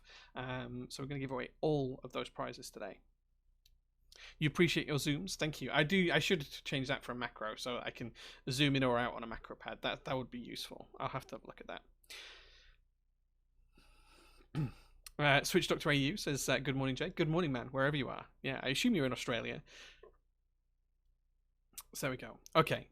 So let's start to take a look at the rest of the build that we're going to be doing today. So this is the board in here. I'm going to tease you just for a minute or two, just because I can. And let's talk about switches. So we're actually going to use two types of switch for this. Now, because I've got the brass-based Iron 180 and the brass plate, I kind of want the mods to be a bit quieter. So instead of going for a standard switch, I'm actually going to go for a Gateron Silent Ink switch. So there we go. So this is the switch I'm going to use today for the mods. This is only going to be in the mods, but I'm going to use this on all of the mods. That's the switches we're going to use. For the alphas, I'm going to use the new Mechanisk branded JWK linears. So these have got Mechanisk branding on top, and these are JWK linears, and they are ultramarine. That's the name of them, ultramarine. So they come in this lovely blue color with the blue stem. It matches pretty much exactly the ultramarine stabilizers. So it's a nice matching build. And then, as I said, we're going to have the silent switches just in for the mods and the spacebar. Be teasing us for the last half hour though. Man, I've got 4 hours to fill. Well, 3.5 hours left to go. Like, I've got time to fill.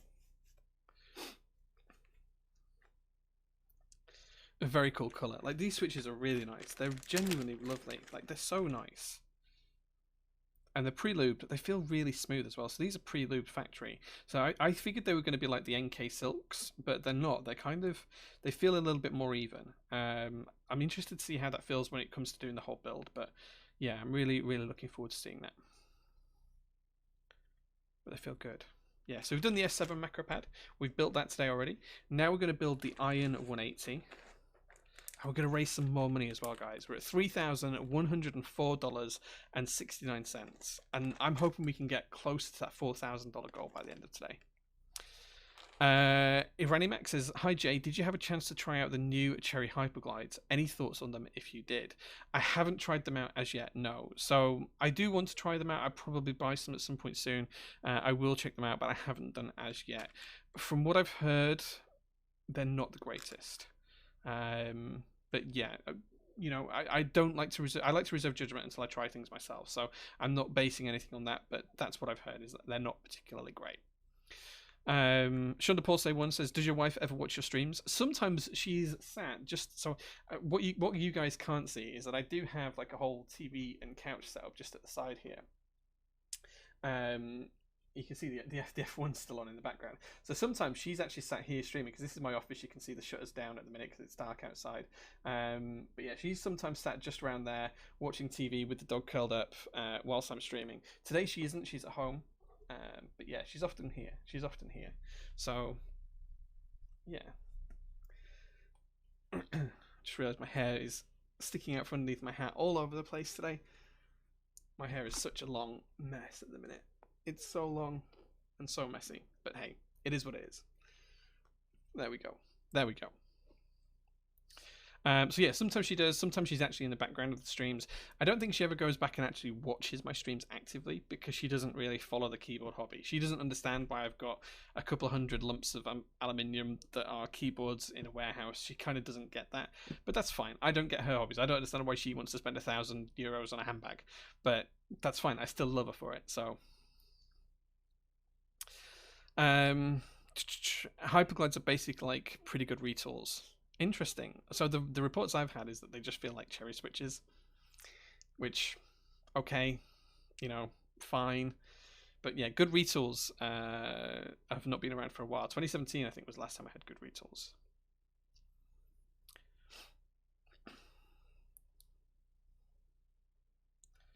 Never understand why we spend $150 on GMK sets. Dude, I have so many GMK sets. I couldn't even tell you how much I've spent on them. Decent retools is a good description. Interesting. Okay, I will pick some up and I'll put some in a board just to try them out.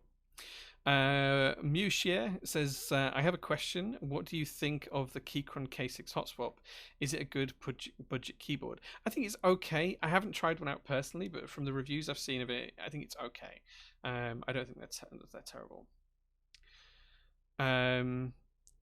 I have more GMK sets than keyboards because of delays. Yeah, I have more keyboards than GMK sets, but I think I'm in the region of about 100 GMK sets. I think that's somewhere where I'm at. About 100 GMK sets right now, maybe a little bit more. What color 180 are you building, and who is the Proto for? So this is my board. This is my personal board. I very, very rarely build boards for anyone else. 95% of the build streams that I do are boards that I own personally.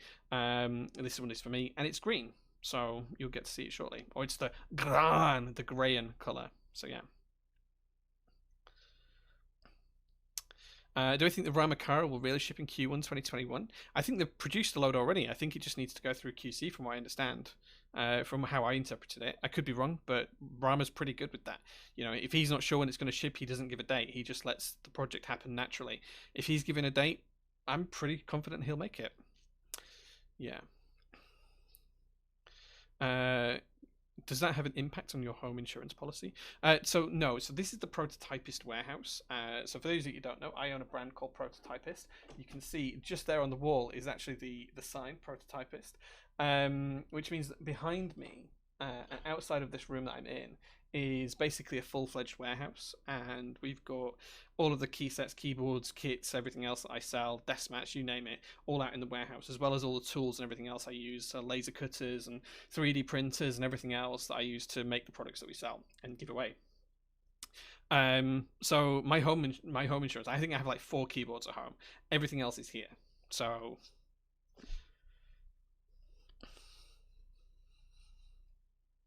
refrigerated toilet paper says Rama has M65B shipping Q1 as well, along with thermal extras.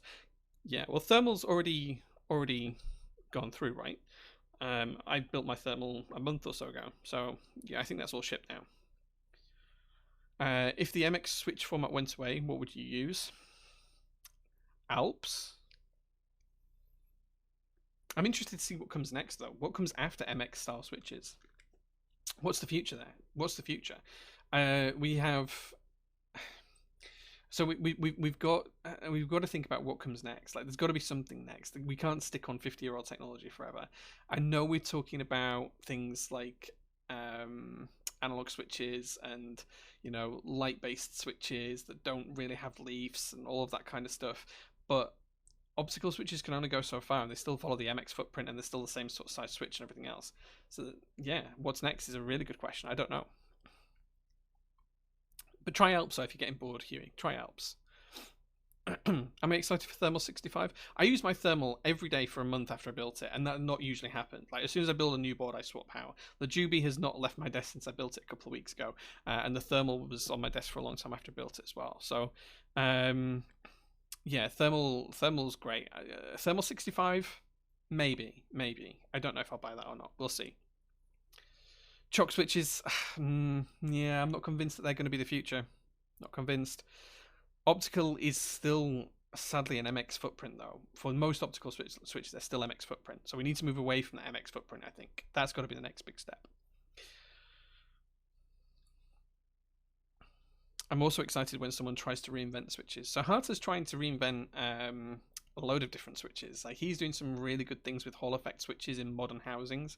So that's kind of interesting. Yeah, Thermal 65 is going to happen.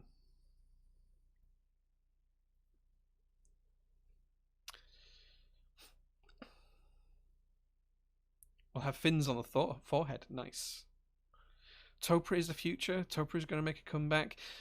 There's lots of other electrocapacitive boards that are out there, and we're starting to see that on the fringes some custom electrocapacitive boards as well. There's been a couple that have made it quite far. So maybe, we'll see. The real question is, are those mechanical or not? That's not for me to say, but that's up for you to make a decision. Hey Smudge, you are not late, man. You are never late. As long as you catch even a minute of the stream, you're not late, dude. So don't worry about that. We haven't even opened the main course yet, the i180. We haven't even opened this yet. We're still trying to raise money for Movember. We've still got some giveaways to do. And I'm still going to... we're probably going to do another giveaway in a short while, maybe in 20 minutes or so. Topa is about as mechanical as toast is bread. Ooh, so quite a lot then. I don't know. Depends on how you see it. Alp switches, I'd like to see a return of. I think we won't ever see a return of the Alp switch because it would be difficult to recreate the technology, and not a lot of the original molds and products exist. And of course, Alps doesn't exist as a company anymore in the same sense. So I don't think we will see any Alp switches for a long time, unless some enthusiast takes up the mantle of making them. But they'll be very expensive if they do. And we're probably starting to scrape the bottom of the barrel in terms of new old stock switches and harvesting boards. That can't continue forever. We'll use them all up eventually, so we'll see how it goes. What do you think of GAT silent inks versus silent alpacas? I haven't tried silent alpacas. I've only tried GAT silent inks, which I've used about half a bag of before in a 40%. So I've not tried silent alpacas, so I can't have a thought or a feeling on that. So we've got 3 more giveaways to do on the stream today. At some point today, as we're raising money for Movember, look up at the top of the stream, just up here. We've raised $3,100 out of $4,000, and we've got 3 more giveaways to do within this stream. So I finish in about 2.5 hours my stream, and I'll hand over to Alex Otos or Max, depending on who's live. But we've got 3 more to do. So we're going to give away 100 marshmallow switches. That's going to be the next giveaway. Then we're going to give away a set of GMK bleached, which will ship whenever the group buy ships. And then finally, we're going to give away a gingham. And the first prize we gave away was an archetype desk mat. So the gingham's like a full keyboard kit through hole, solder it all yourself, put it together yourself. The gingham, the switches, and the archetype desk mat will all ship tomorrow. They'll go out to the winners tomorrow. The bleached set will go out as soon as bleach arrives in the warehouse. So we're just waiting for that. I haven't seen the new renders for their trays and macropad. No, sorry, Smudge, I haven't seen them. I am working with someone on trays at the moment as well, and I am working on a macropad as well. But I know he had a few macropads in the works, so I'm not sure what the status are on those. Hereditary.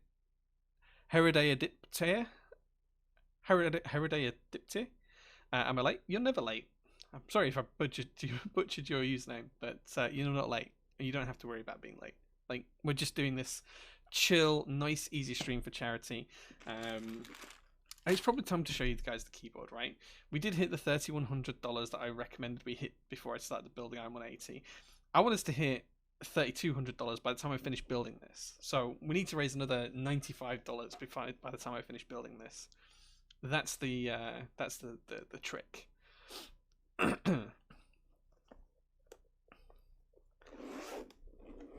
Recommended. Absolutely, Huey.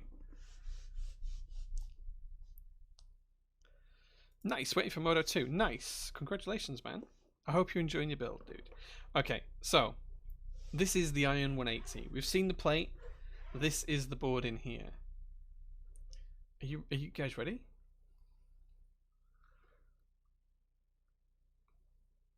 So before we look at the board in all of its green splendor, let's just take a look at what we've got in the rest of the box here.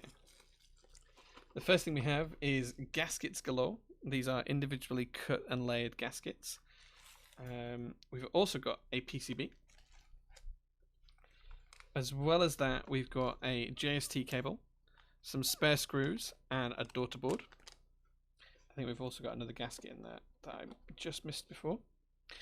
And then on this side, we have some what look like standoffs. I'm not actually sure what these are for, but it looks like there's a bag of standoffs. We'll have a look in a few minutes, see if we can work out what that's for. We've then also got some bump-ons. And then the final thing we've got today, which is here, is a Smith & Rune Grayan aluminium keycap. How nice is that? So this, I think this is Salvin, I think. Oh, it doesn't say. It doesn't say. It's not a Salvin because it doesn't say Salvin on the inside. So I don't know where this is from, but the Smith & Rune logo on the top looks pretty good.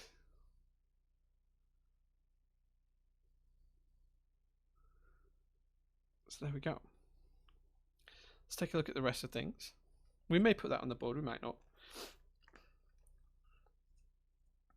Yeah, we'll work out what the standoffs are for. I haven't seen a build guide or anything for this. I know Mex on Dex built one of these a while back, but I haven't seen that stream, unfortunately. So we'll make this up as we go along. There's the PCB, and let's take a look at the board.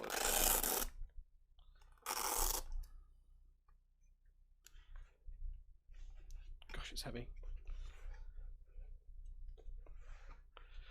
Ugh, I can't lift it. It's too heavy. Okay, guys, so there you go.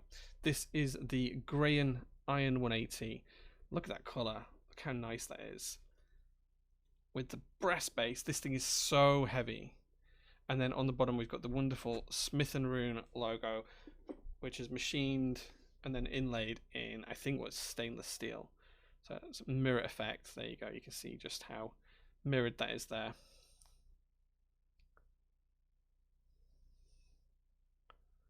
So there you go.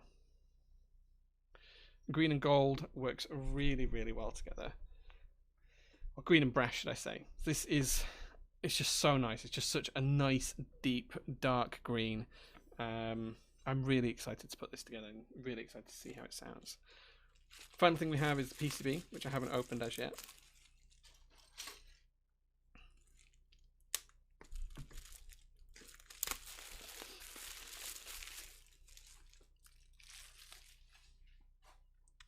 And there you go, there is the PCB. Flex cuts, because why not? People like flex.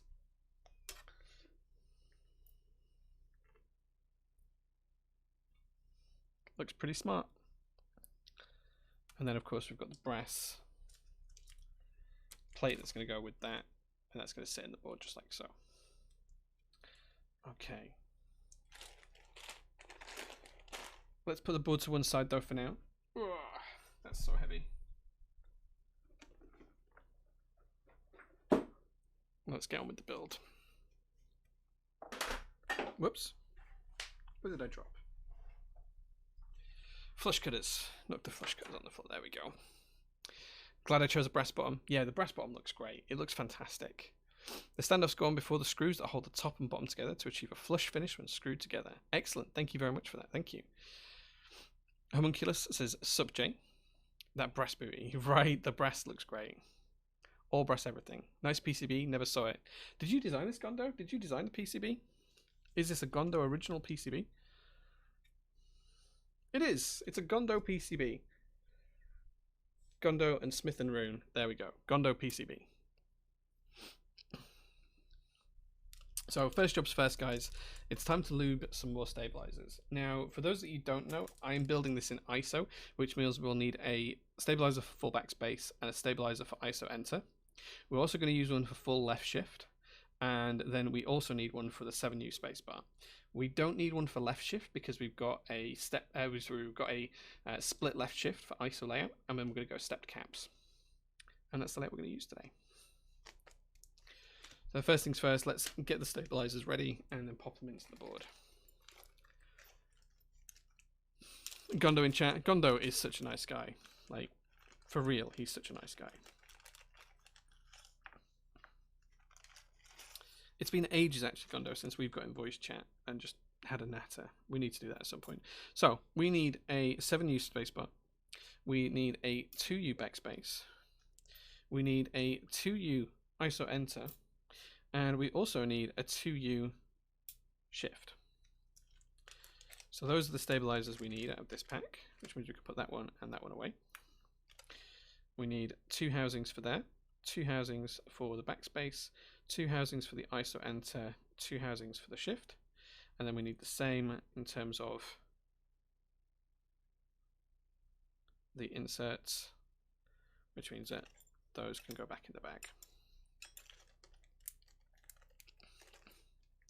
I haven't forsaken you, man. We just never get a chance to catch up. But we should have a chat sometime soon. Let's do it. Let's do it. Let's have a chat sometime soon.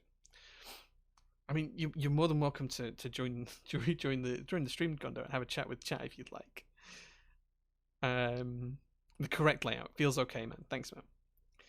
What kind of case are you using for this build? We're using this case, which is the Iron 180. This is the prototype for the Iron 180, and this is a personal board that I own in the grey and green colorway that you can see just there.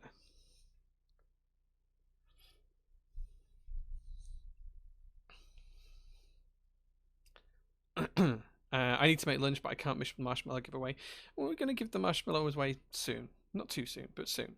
Not trying to diss Pexen, but are they worth it? Pexen cables? Yeah. Yeah, Pexen cables are absolutely worth it. But not at the same time.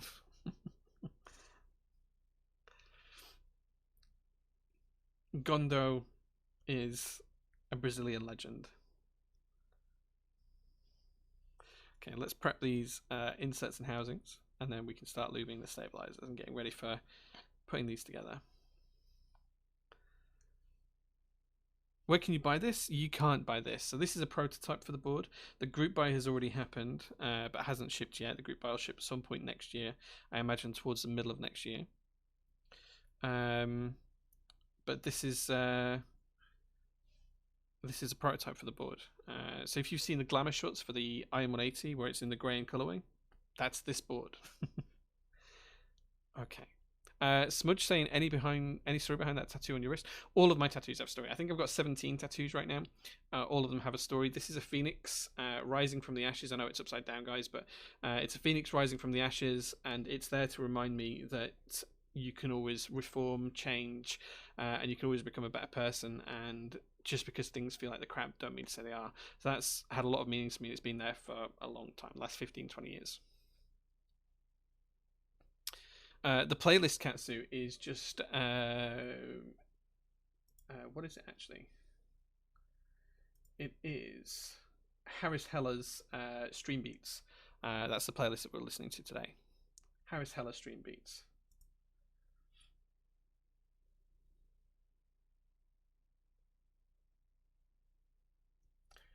Okay, I'm just going to check I haven't had any messages I need to deal with immediately. Tinkerton messaged me and says, aware you're streaming, so say we all, but remind me to later point use a really good sci-fi book series that offers one explanation for the Great Filter. There are lots of explanations, Tink, but yeah, send it over to me. You're looking for a TKL LU case that's ISO compatible. I have a few ISO compatible TKLs. My Jane V2, this one, I've got a few. My J80, that's ISO compatible as well, and that's a TKL. TKL is not usually my kind of favorite layout though, so I don't tend to have that. After seeing you open the screen in Brass Combat, I'm wishing I got one. It looks so good. Thank you, Morgan. It does. It looks great. It looks great. E-White and Alu bottom gang here as well. Nothing wrong with that, guys. Yeah, I'm going to get Cyberpunk 2077 on the PS4, I think. That's where I'm going to buy it. PS5, sorry. PS5.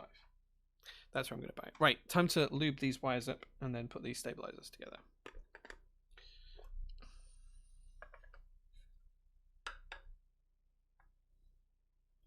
Start with the spacebar. Any 40% keyboards that I like? I have a TMO50, which you could argue is a 40. I also use my Equinox fairly regularly. I've got a Kaz as well, a QAZ. I've also got a Pearl as well. I've got quite a few 40% boards. I do use a lot of them fairly frequently. I think I've got about 10 or 12. I've got a couple of Mech Minis as well, in different colours. So yeah, I like a 40%. I tend to use them for travel boards with my iPad. That tends to be where I use a lot of 40s. Just hook them up via USB-C, off you go. It's usually pretty good. They're great for what I call pure writing as well, where you don't need numero keys or anything else. You just want to type something out. You don't need to have numbers or function keys or anything like that. They're really good for that. So just really focused sessions in writing.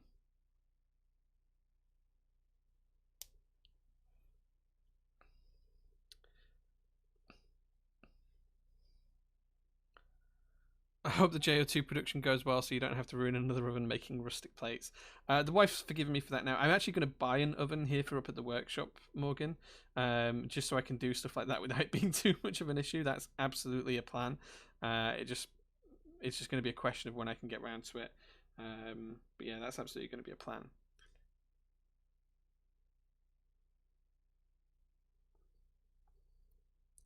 Did you pick up a Tsukiyomi? Yeah, my site, we sold out in about half an hour of those. I'm going to pick up a personal one as well. So yeah, absolutely.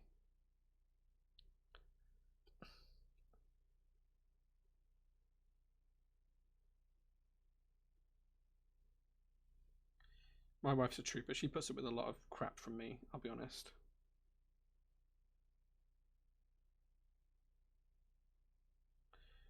Okay.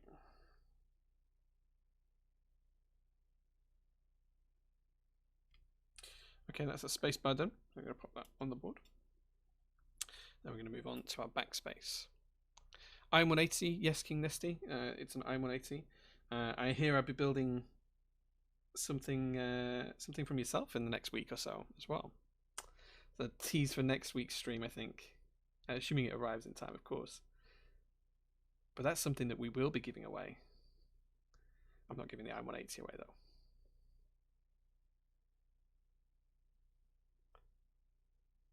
Can anyone guess what we'll be building next week if King Nesty's involved? Anyone want to fathom a guess?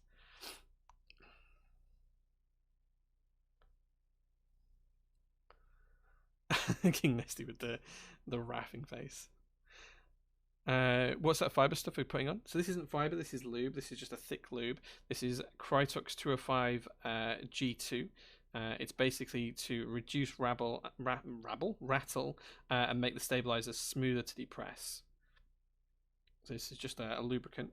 It's made by the Krytox company, and I buy it direct from Stephen Miller's.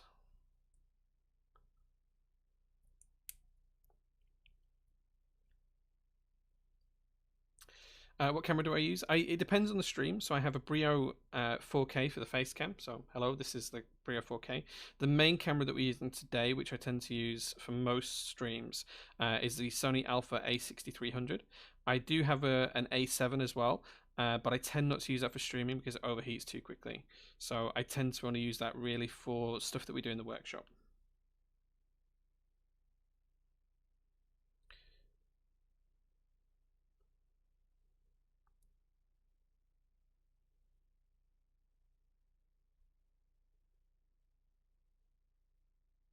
Okay, that's the backspace lubricated.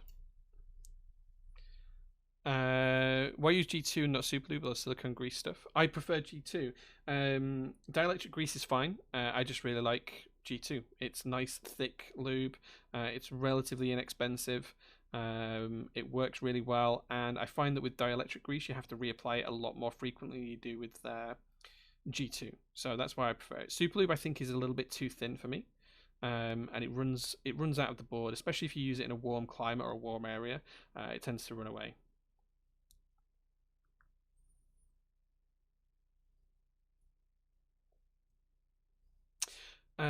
No advantage as such. I just think it doesn't. Like the thing with stabilizers is they're going to need rework in the future. They won't stay perfect forever. That just doesn't happen. And I think that G2 lasts longer than any other lube in stabilizers. Like that's just my experience that tells me that. But of course, it's all preference. Like if there's something you prefer, then use that instead. I also think that this is a little bit more forgiving, and it's easier to get the right amount on your stabilizers as well. If you overlube, it's kind of easier to remove because you can scrape it off, and if you underlube, it's generally easier to add more. It's a little bit more forgiving for newer folks to the lubing scene.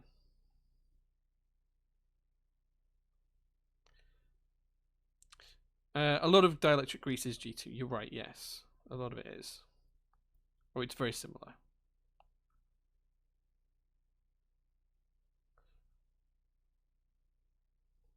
Interesting. I'll get some. Go on, Gondo. You get some, sir. You get some.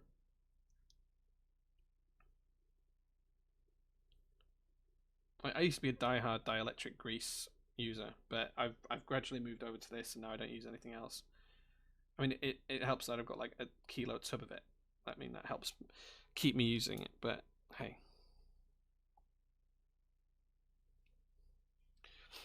You are the only thing that lasts forever. Woo! Gondo stealing my heart again. Gondo, if you ever come to the UK, man, we're going to have to hang out. Like, we're going to have to get you over here at some point. Get your passport, get you over to the UK. Once COVID's all done, get you to one of the UK meetups. That'd be a good day out.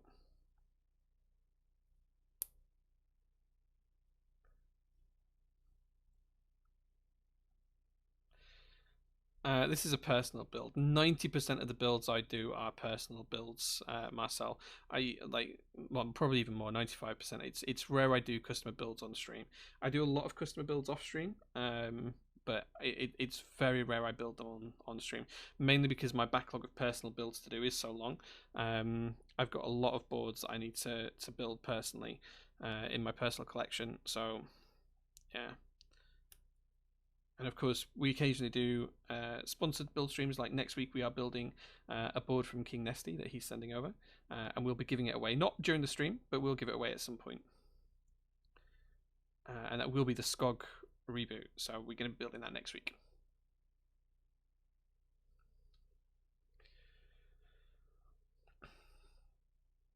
We should definitely, if you've got a passport to get to the EU, dude, then we should definitely get together as soon as we can.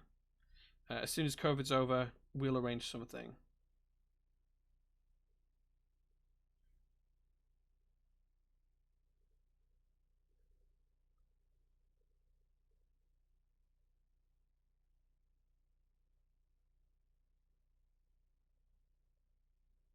Okay, there we go. That's all of our stabilizers lubed with Crotux 205 G2.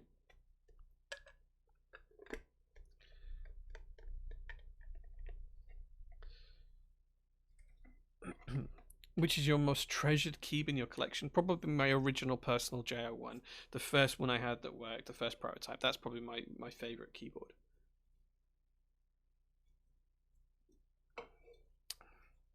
How many I had to pay for a good keyboard to build? Joe, I think you correct me if I'm wrong. I think your question is how much is it going to cost you for a good keyboard? And the real answer to that is it really depends. Like you can spend as much or as little as you want. Whatever your budget is, you can find a keyboard in that price range. I think most boards these days that are considered reasonable tend to be in the $300 to $400 range, and the more you spend on top of that tends to increase the quality to some extent. But you can buy boards that are $2,000 or more, so it all really depends on how much you feel comfortable spending at that point. Okay, time to screw these stabilizers in.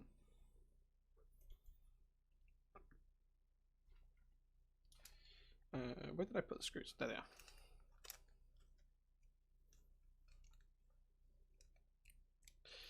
are. Marcel, do you have a favorite build that's showed on you over time? You seem quite experienced. I've built a keyboard every single Sunday for the past 4 years on stream, and 90% of those are in my personal collection. So if you class that as experienced, then yes, I'm experienced.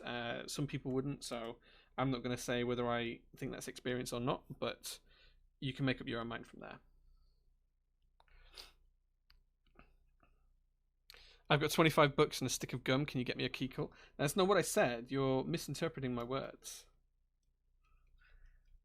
If I had to pick a favorite build of all time, it probably would be my original JO1 prototype. That's like my favorite board because it means a lot to me.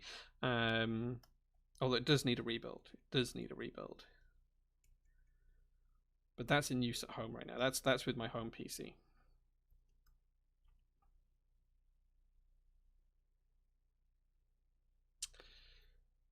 There's a really cool little engraving on here that I hadn't seen before. So you can't see it on there, but it says IM180 PCB version 1, 19th of the 8th, 2020. So 19th of August 2020.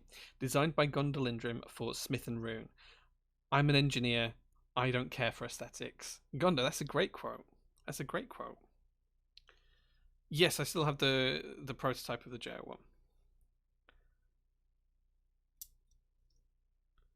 Yes, I still have that board. It's still literally in use at home today. The original JO1 prototype is still in use at home today. Like it's still plugged into my PC, and that's the main keyboard I use at home.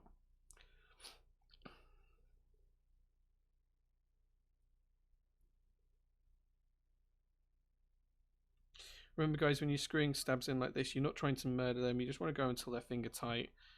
You don't want to over tighten these up.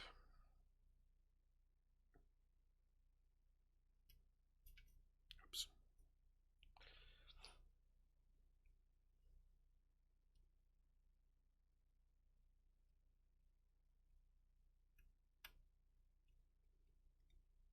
You're just literally trying to get them to hold in place. You don't want to over tighten these. Okay, so Sikowa says, living the dream, building a keep every week for the past 4 years. I hope one day to finally get stable enough to do the same. Man, it's yeah. I mean, that's different for everyone, so I won't comment on that. But yeah, I've really enjoyed it. I mean, I have Prototypist as a business, which um, it gives me the opportunity to design, sell my own products and other people's products as well, help them proxy. Then, of course, I've got Top Clack, which I work on with Brian, which gives me the opportunity to share things, thoughts, feelings, do build streams for people, um, all of that kind of thing as well. So, yeah, it is really good. I'm very privileged, and I'm conscious of that fact, and that's not something that I take for granted. Come on. It's really not something that I take for granted, and it's something that I hope we can continue to grow and build and develop over time. So I'm privileged enough to get access to a lot of stuff that other people don't, and I'm constantly aware of that struggle. I'm not sure why this screw won't go in. I wonder if this is the dodgy screw we had earlier. Come on.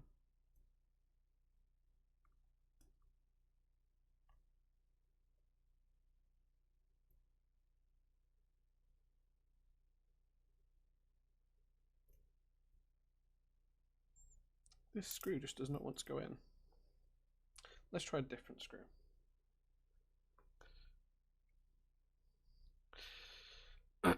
How often do you switch keyboards? I like the idea of having a few ready to swap out when you're feeling bored, but I can't fathom having a collection of 20 plus boards. Yeah, I swap out keyboards fairly often. The one at home stays pretty much constant. That very rarely gets swapped out. But the one here that's in the workshop, that does get swapped out a fair bit.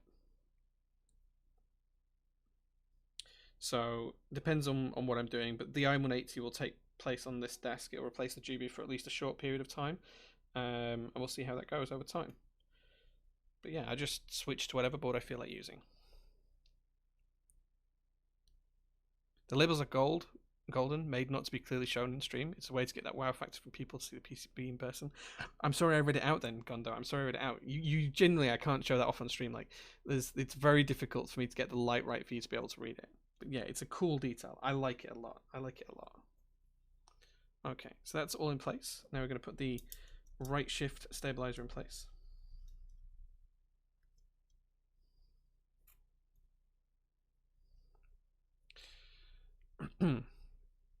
How does the red desoldering gun that appeared in your story compare to the Hako 33301? So I have a Hako as well. I personally prefer the red one that I have on stream. Not because it's better, but just because it's easier to buy replacement parts for here in the UK. It's cheaper, and parts for the Hako are sometimes harder to come by, so I prefer it for that reason. It's just a function thing. But in terms of how it works just as well. What's the most expensive board I own? I mean, that depends. Do you mean in terms of how much money I've spent on it, or do you mean in terms of what it's worth on the aftermarket? Because those are two very different questions. If I had to guess for the aftermarket, it'd probably be the Jane or the Keycult. I don't know. The Keycult has never been built, and it is a limited edition run. It's a commission board. It's the Phantom colorway, which is bright purple with brass base and everything else. So I feel like that's up there. The Jane V2 as well is probably up there in terms of aftermarket value. In terms of boards that I've spent the most money on, that's probably the J01 Rev 1, because I've just bought so many different prototypes of that and different parts of it. Maybe, in fact, no, I didn't spend anywhere near as much on the J02. Probably spent a similar amount on the Lodestone as well. So it depends on how you want to justify the numbers there. But that's probably the two answers. Do I still have a day job? Yes, I still have a day job. I work full time on my day job, 40-ish hours a week, which actually really is about 100 hours a week.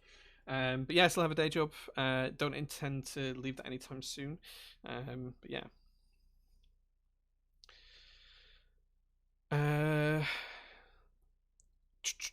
I'm doing good. How about? Oh yeah, Prilio, I was talking to Marcel. Nice. Do you always solder? I like to solder. Yeah, I prefer soldered boards. Zep says morning Jay, or even in the UK. Yeah, it's 9 p.m. in the evening in the UK. I think it's pretty early where you are, dude. Yeah, my day job is in tech. So I work in fintech in the UK. I work as a senior program manager stroke product owner, depending on what projects I'm sponsoring at any given time. And oh gosh, that flipped open quicker than I was expecting it to. Yeah, that's what I do. That hasn't changed. Curtis Rainbow's here as well. He says, "Hey man." That is the same as Apocalypse, yeah. It's 7 PM in the UK right now, yes. And we've got another 2 hours of stream. So I think once I put the switches into this board, we're going to do the next giveaway. So as soon as I've got this plate ready, we put all of the switches into this board, then we will do the next giveaway. And there we go. We can see that all nicely aligned from a stabilizer perspective. Let's get the switches ready. Now remember guys, we are using 2 different types of switches in this build. Because of the brass in the board, I want it to be as silent as possible on the larger keys. So on all of the modifier keys, we're going to be using silent gatinks, which have been lubed with Crytox 205 grade 0, if my camera focuses. There we go. That's what we're using in the mods here.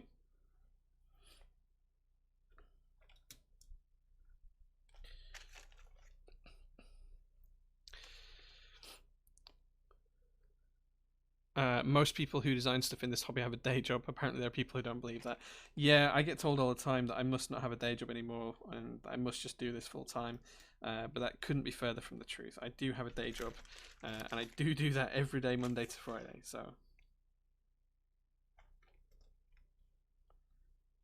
okay.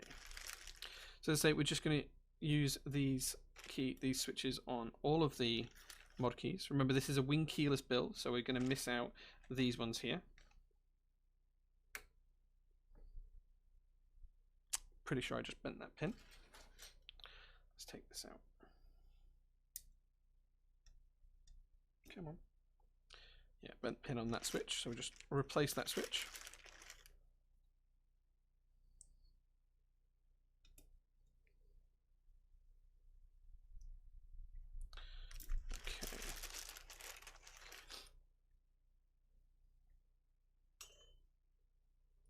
And we're just going to do the same up the mod row for this side of the board. Conscious that I haven't put one in the ISO enter, I know. I just need to check which orientation that goes. We'll do that in a second.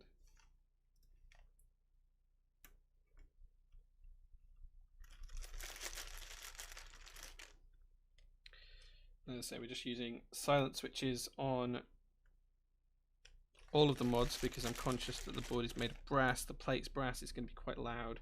And I want this to be a nice office style board that I can use in the office.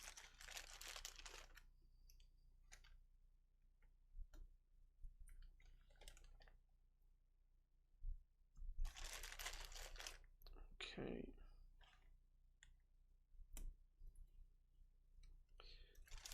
And then maybe we'll do the F row as well with these. Maybe we'll just keep the F row going and the arrows going as well.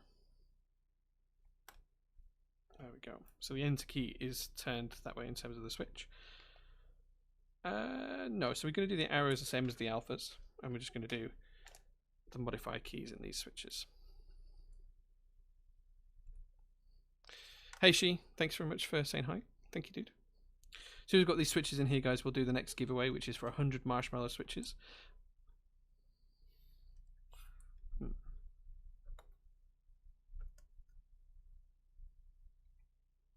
Okay, this switch is not going in very well.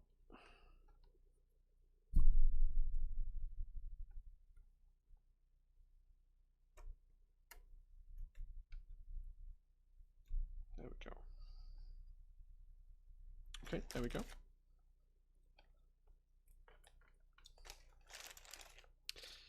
Escape also, yeah, I think we're going to do the whole top row in these. I think I'll see if I've got enough of these to do the whole top row. If we do, I'm just going to do that, and then we'll just have the alphas and the arrow keys as the Mechanisk switches.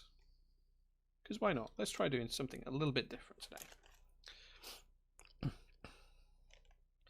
And as I say, we're going to give away 100 marshmallow switches as soon as I've got all of the switches in the board and before we solder. So get ready for that, guys. Okay, do I have enough to do all the way across the top? I think I do. I think I do. Let's try. Let's not count. Let's take the risk and let's put these in place and see how far we get.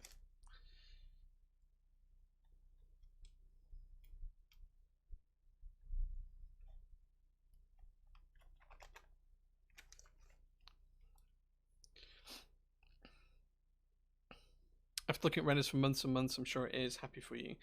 Apocalypse is a really good keyset designer. Like, he's a nice guy. He's a good keyset designer. I'm a big fan of his work. Jim K. Darling, big win from me.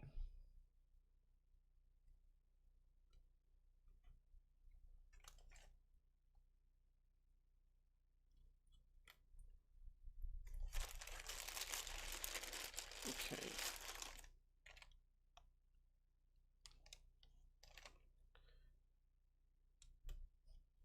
So, Bud Lightbear. This is an ISO build, which means that left shift is split. There's 2 keys there instead of just 1, so we don't need a stabilizer. This is an ISO layout.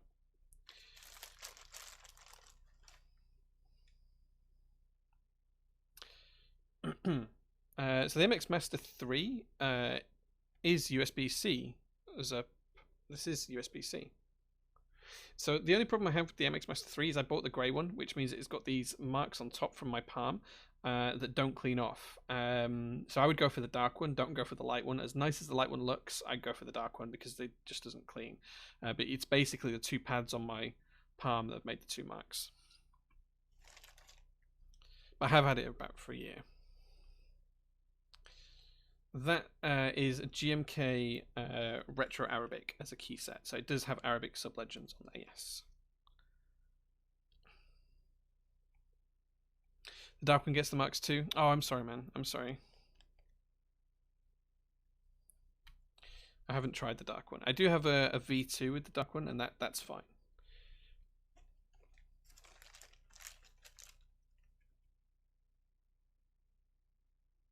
Dude, you're a great designer, man. Like, I genuinely think that Darling was underrated. It's a great set. Okay, there we go. So we've now put the modifier switches in. These are all the silent switches. Just because we can, we'll put them across the top as well, because why not? Just checking that all those are nice and neat and even. And now we're going to put in the JWK switches for the alphas. These are the Mechanisk switches, and these come factory pre-lubed. So we're just going to pop all of these in really quickly, and we're going to use these for the arrow keys as well because we can. It's just the way that the switches are, I'm afraid, dude. Let me zoom in, you can see a little bit closer. It's just because of the smoky housings, they look like they're not focused on, but they are. It's the smoky housingness of them.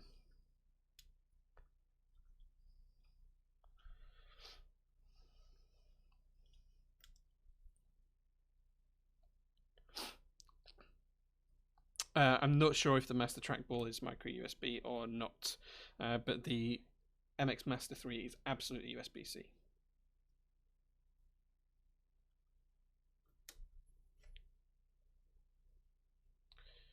Have any specs on the switches? Which ones? These are silent Gatorons, Gatoron inks. They are standard spring weighted and they're lubed with Krytox 205 grade 0. These are the Mechanisk Ultramarine switches, and you can check them out on the Mechanisk website.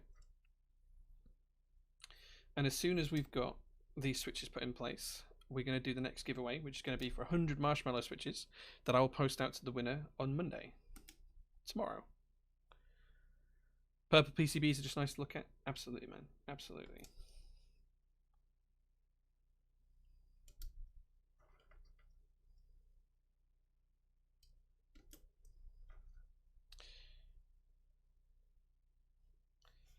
This is GMK Retro Arabic. This is GMK Retro Arabic, good sir. 100% GMK. These are double shot keycaps with pad printed tertiary red legends.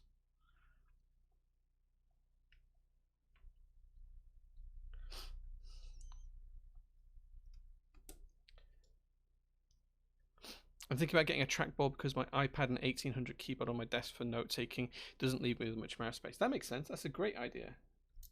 That's a good reason to do it, dude. Good reason to do it. Have I tried kangaroo inks? No, I haven't. I haven't even bought any yet, but I do want to get some. Mike, if you're watching, let me know if I can grab some off you. That ran in 2016, from what I understand, Arcan, and there was very few sets of it made. As far as I remember, it was, and I haven't verified this, so it might be wrong, but this is GMK Retro Arabic was when the MOQ for GMK sets was just 100 units, so I believe there's only 100 sets out there. And I have 3 of them because it's my favorite GMK set.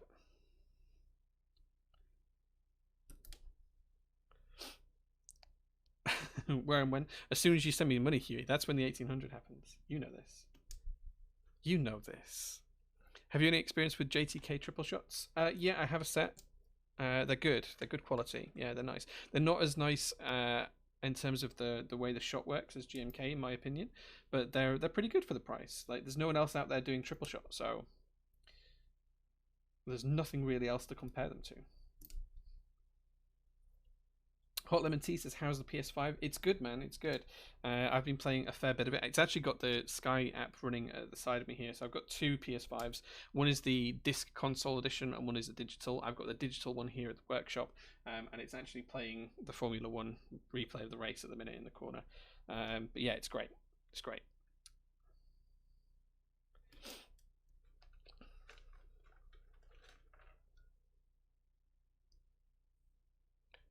No. One of them is for a friend. The other 2 are mine personal sets. There is no chance of me trading or selling them at the minute, I'm afraid.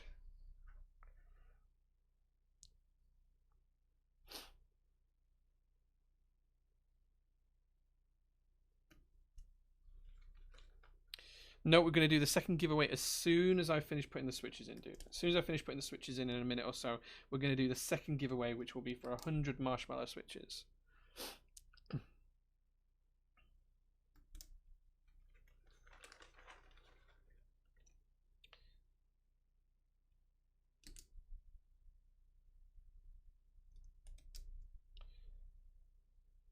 Love the chill vibes. Man, chill streams are the way forward, dude. Like, just to chill out on a Sunday evening, build a keyboard with some friends.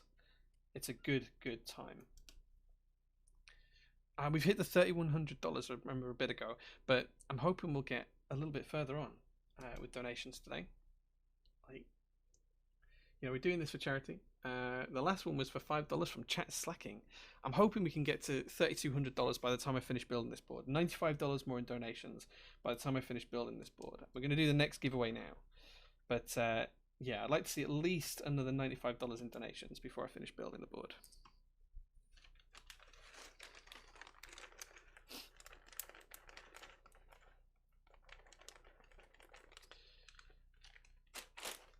Okay, so there we go. Right, let me zoom back out because we're going to be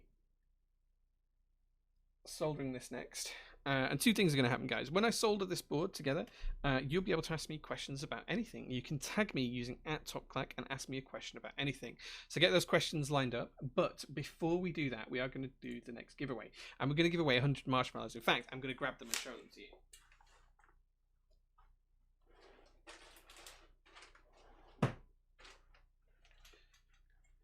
So I have 100 marshmallow switches just here ready for the winner.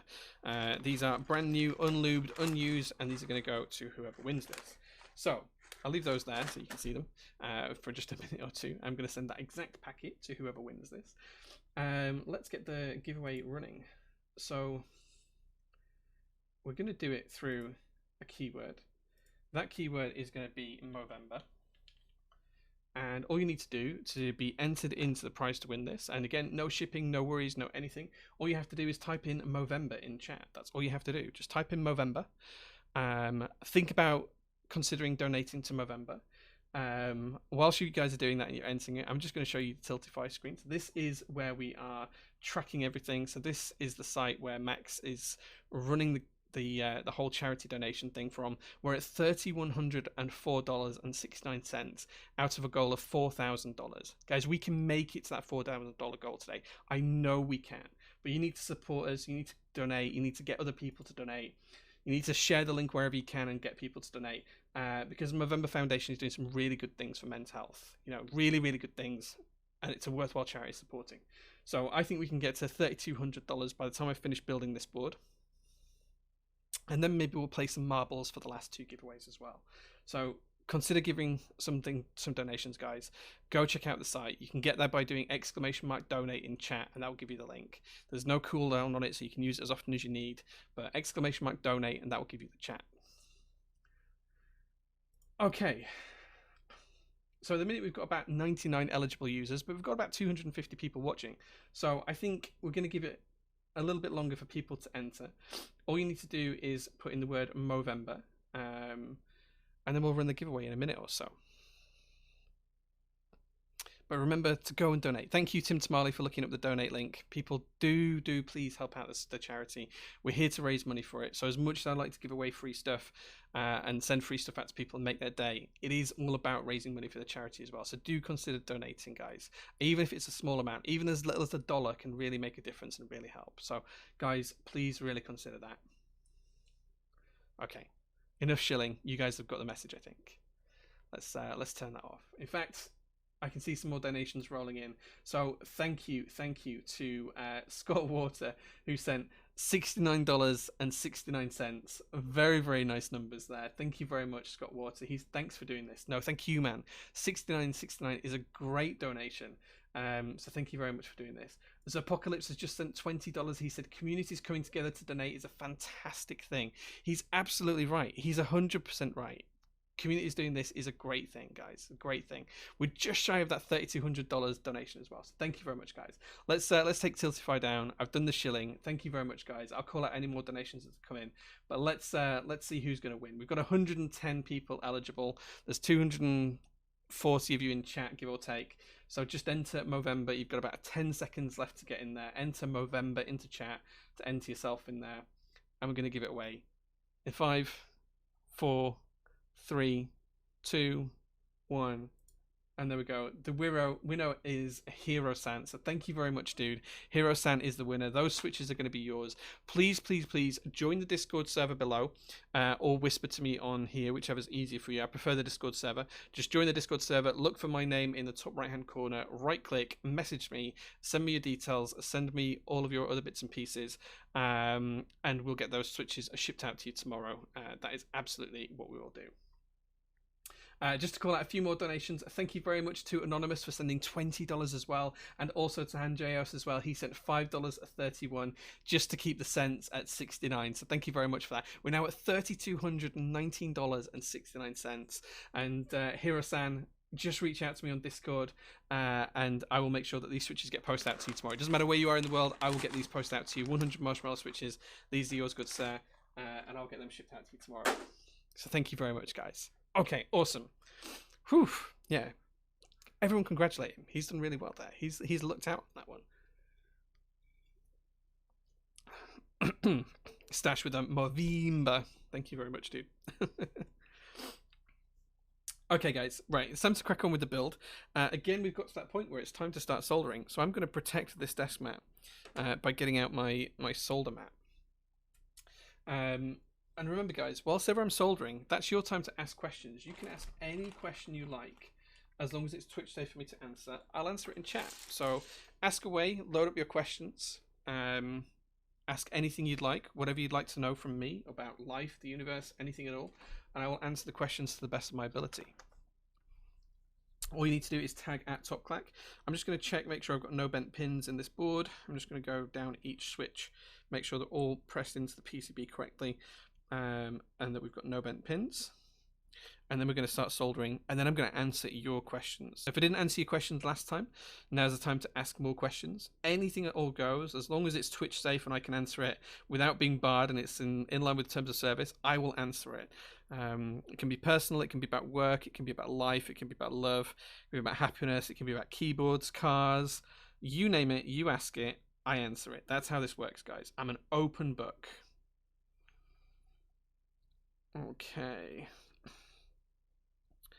Okay, all looking good. Just checking for bent pins before I start looking for your questions. And that's all good. Okay, let's start soldering. Do I use a 0 or a 0 brush for lubing? So for lubing stabilizers, I use a 0 brush, if it focuses. And for lubing switches, I use a 0. So there you go. Opinion on tactiles on FR4 versus carbon fiber. That's a good point. I don't think I've ever tried tactiles on an FR4 plate, but it's slightly softer than carbon fiber and slightly clackier. I suspect that a firmer plate works better with tactiles than a softer plate in my experience. So I think I think I would prefer tactiles on an FR4 plate to a carbon fiber plate. I think, but until I've tried it, I don't know. But that's my supposition at the moment. I think if I was going to go for a tactile on either of those two plate materials, I'd probably put it on FR4.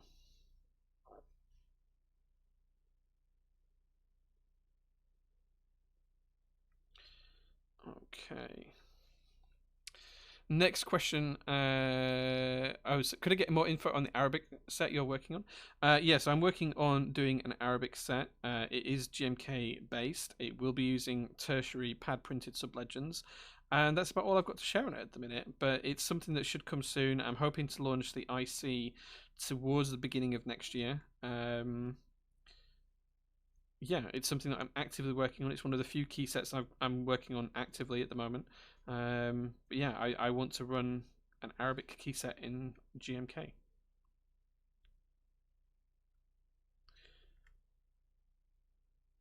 So thank you very much for asking, Jampot. Thank you.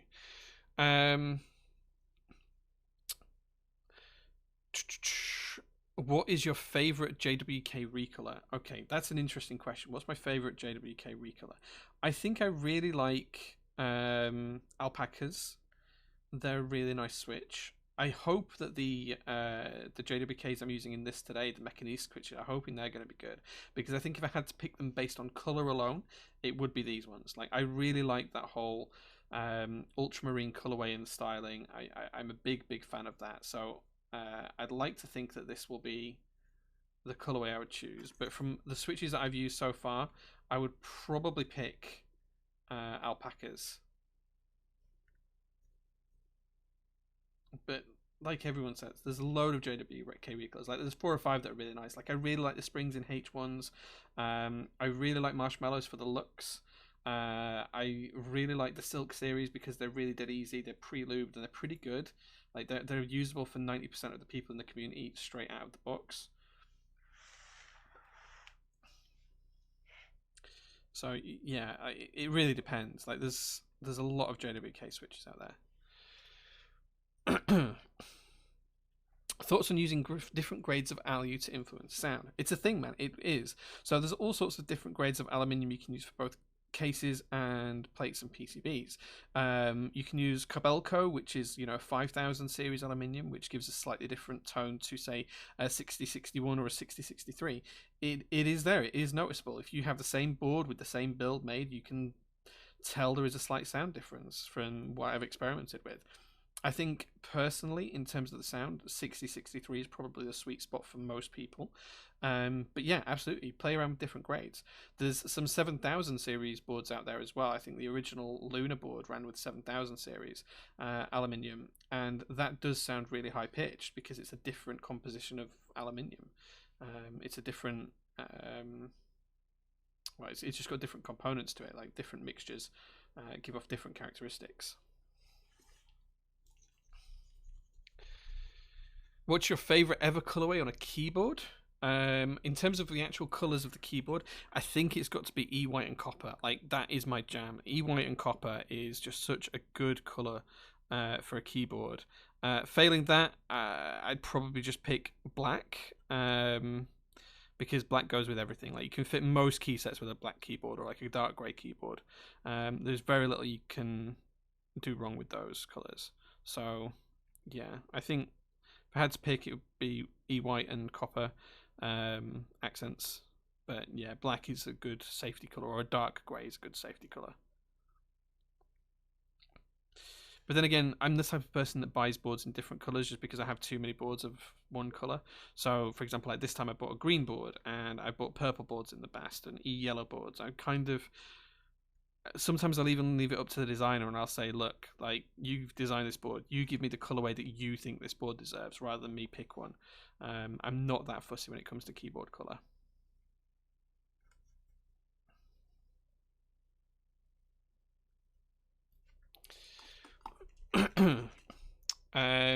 Should FR4 be the default plate for group buy? My personal view is it should be whatever the designer likes, whatever their favorite material is, and whatever they want to use, that's what should be used in the board. But I think FR4 is relatively cheap, it's accessible, it's easy to produce. I think it's absolutely valid as a plate choice material. But it's up to the designers if they want to use it or not.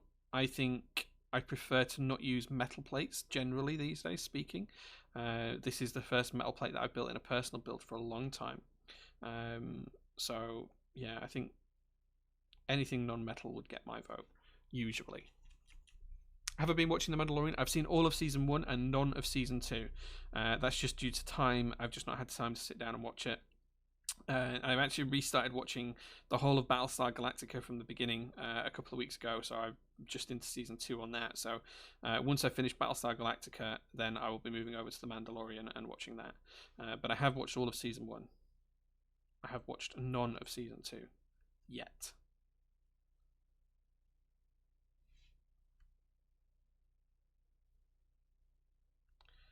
Okay, just do this switch and I'll check the next question. Thoughts on the new Nissan Z Proto? I didn't like it when I first looked at it, but the more it sits with me, the more I do like it. I think it's going to be a good car. I think they need to do something different with the front grille. Like, the front grille just doesn't work for me, but the side profile of the car is great. The rear profile, the roof line is nice. The rear arches look good. The sides of the car looks really nice. It's just the front grille that they need to fix. I think that's the next one. Favorite GMK key set? That one right there. GMK Retro Arabic. That is my favorite key set. I have others that I really like as well. So I've got GMK Royal Alpha is a big favorite of mine. There's so many. GMK Metropolis, Ursa, Sky Dolce. Sky Dolce is underrated. Like, it ran ages ago, but it's such a good set. Ski Dolce. There's so many good sets. Carbon. I could sit here for hours and hours and hours and talk about my favorite sets. Yeah, I like a lot of GMK sets.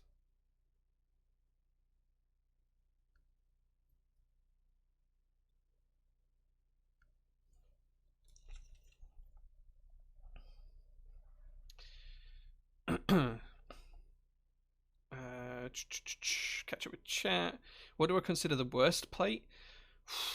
Like, the worst plate for me is probably stainless steel. Like, I'm not a big fan of that. Rakan, if you want to contact me privately, you can join the Discord down below. When you join the Top Clack Discord, you'll see me in the admin section under J. Just look for J up there, and that will be me. You can DM me directly, and I'll try and get back to you as quick as I can. Failing that, you can email me at jae@prototypist.net, j@prototypist.net, and I can always respond via email. White Gang, absolutely, man, absolutely. What are the biggest problems within the keyboard hobby? I don't like to talk about negative stuff, to be honest. I think the biggest challenge right now is keeping up, supplying to meet demand. That's the biggest challenge to the hobby right now, is supplying to meet demand. It's not feasible for a lot of the vendors and designers, but the hobby is growing crazily quickly. So I think there's a lot of opportunity and there's a lot of growth to happen in that space. In terms of other things, I think the hobby's rampant with flipping, but again, that's down to supply and demand, and it's difficult to control that. But there's a whole raft of smaller issues in the hobby. I think the biggest one for me, if I had to say anything about this sort of stuff, would be entitlement. Like, the number of people that reach out after a group buy and they didn't get in it, and they say that they should have had the opportunity to buy it, and therefore I have to sell them X product. Like, these are limited edition products. No one has the right to own them. If you get lucky enough to buy one, that you need to have that frame of mind. You can't put blame on the designers and vendors, no matter who they are, because they're doing the best they can. Most people have day jobs and other commitments, families, and everything else. They can't just make a million keyboards and sell them, because they don't want to do that. They want to spend time and craft these keyboards, and they're labors of love for a lot of people. They want to spend time quality control checking. They want to spend a couple of hours with each board, making sure that it's perfect, making sure that it's right. They don't want to flip it around on its head and stop doing QC and just responding to customer support emails when people aren't happy. That's not the way for most vendors and designers. So, I think that's the entitlement of the hobby is kind of getting big. Like, the number of people that come to me and say that that they're gonna get a JO1 reproduced because they didn't get to buy one. It's like, well, that's their call, but I feel like there's got to be kind of some understanding here that I can't run more units. I doubled the size of the group by, but I can't run more units because I don't have the time, space, or commitment to be able to do that. I have a day job, but still I get people saying that I should give them the files or give them one for free, and I think that's the biggest challenge. I think for me anyway, personally, that's the biggest thing I want to combat.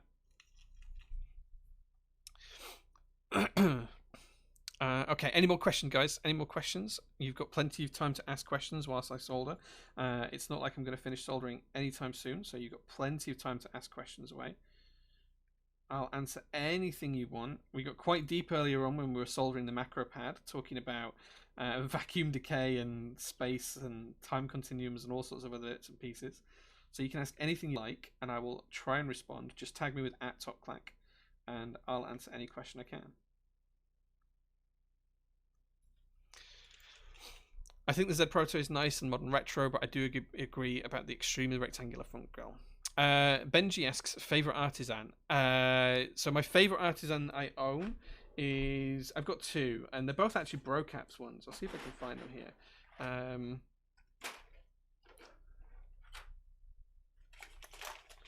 So the first one is this Brobot that came in a couple of weeks ago. This was gifted to me by some friends. This is a Taro themed Brobot, different coloured eyes, the chin. That's just a really nice cap. The other Brocap that I have that I really, really love is the Skelecrew Brocap. This is really nice. And then I've got a ton of Kiporas that I love as well. I don't really share much of my artisan collection because every time I do, I get DMs about selling stuff, and that's not how I operate. Once they're in my collection, they tend to be mine. But I do have some really nice other artisans as well. So this one is a strong favourite, a strong contender for favourite from Alpha Keycaps.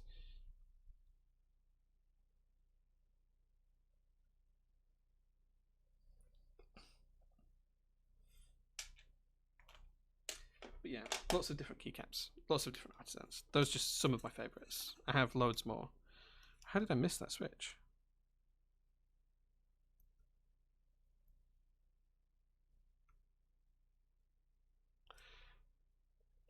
Okay.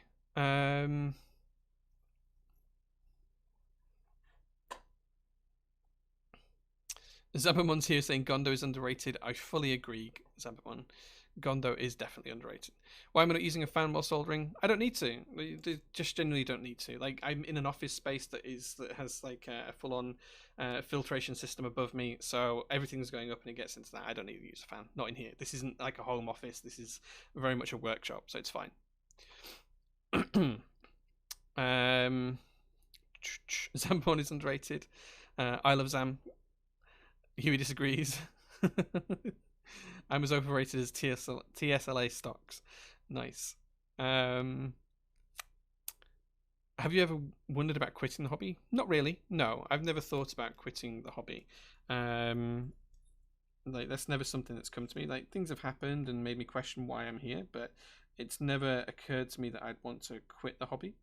I enjoy it too much, and I enjoy trying to bring things back to people and, you know, helping people do things they wouldn't normally be able to do in the hobby. Like, one of the biggest things I really enjoy doing is helping people fund prototypes for boards that they just can't afford to do on their own, and, you know, pushing them in the right directions with that, and they end up with a really nice one-off that they would never have had otherwise. It's, you know, just little things like that. That's what I like about the hobby, doing small things to make big impacts to people.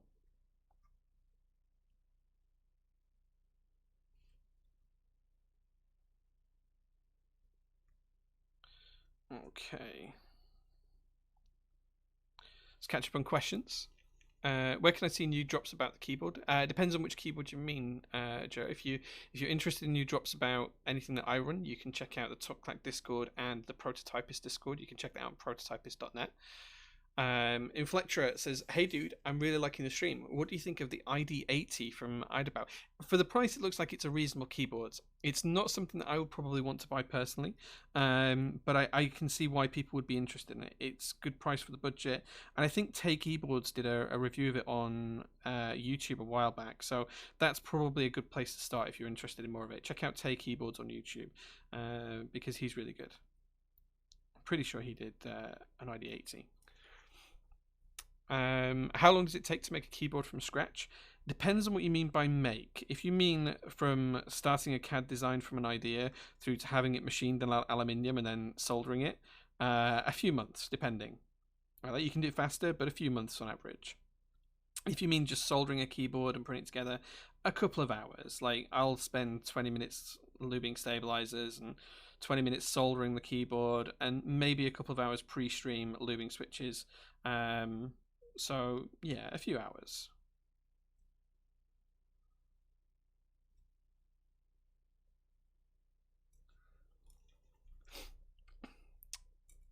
I have a comment on Reddit that's 22 downvotes because I expressed the opinion that designers do things at their best capacity, but that doesn't make repros of the designs okay.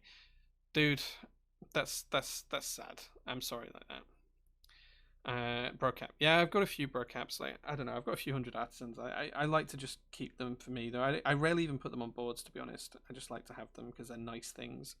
But yeah, I've got a few.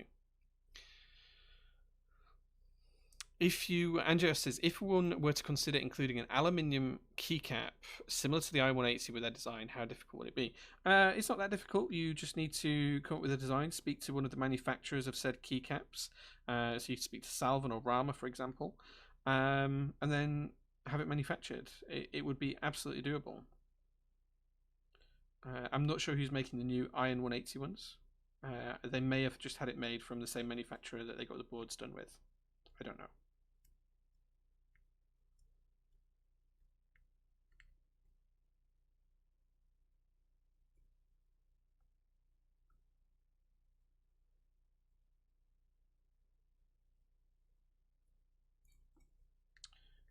Okay.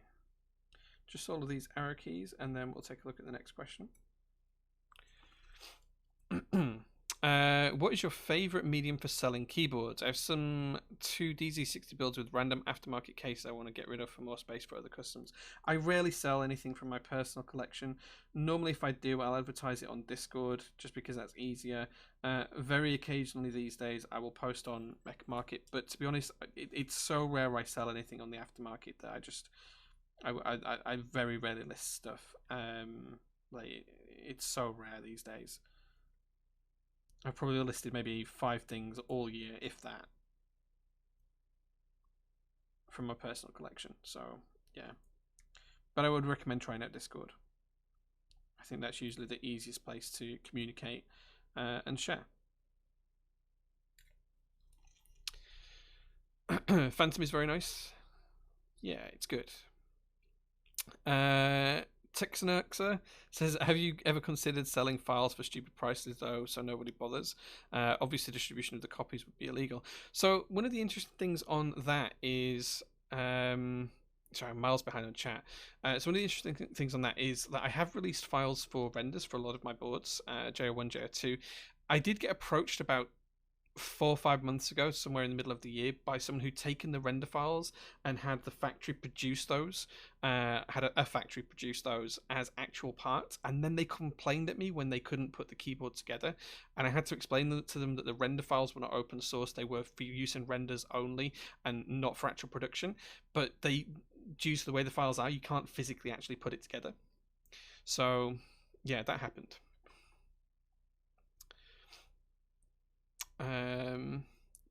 Scrolling down chat.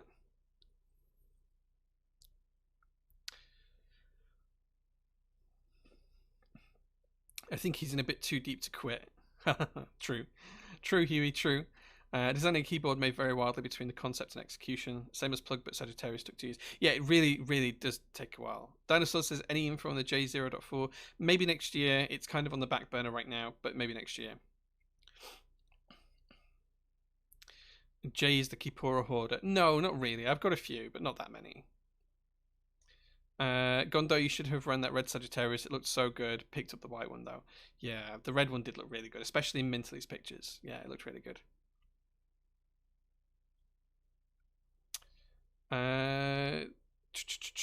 Love the music. Thanks, man. This is just the Harry Seller playlist. Any cool 3D prints you've done recently? Mainly my 3D printing these days relates to freebies that I give away in packages. So stuff like switch openers and stem holders for lubing, that kind of stuff. I did do a 3D print of a base for a Profit, which is a keyboard by Max of Cable Car Designs. That was done for McNoss. They just asked me if I could do one, so I did one for them and shipped it out to them. It wasn't the greatest quality because it barely fit on the printer bed, so I didn't charge them anything for it. I just gave them it free. I didn't even charge them for shipping. It was only like 20 quid from the UK to the US and a few quid in filament. But yeah, it wasn't the best. I've done a few articulated 3D prints where you print them in place as well. They're always fun to do. They're always great fun. But the 3D printers are going to take a rest for the next couple of days because I'm building some enclosures to make sure that we can climate control them. So that's going to be a good fun thing that's going to happen on my Insta stories over the next week or two. I think most of the parts are here for that now. I think. Okay. Almost there. Let's just quickly catch up and see if we've got any more. How many keyboards do I don't know. A couple of hundred. Don't know. Muzzle Rides is here. Hey man, good to see you, dude. Any thoughts on the glorious GMK 75%? It's a board designed around buzzwords. That's what I will say about it. But it will be good for many people. Loads of people will like it.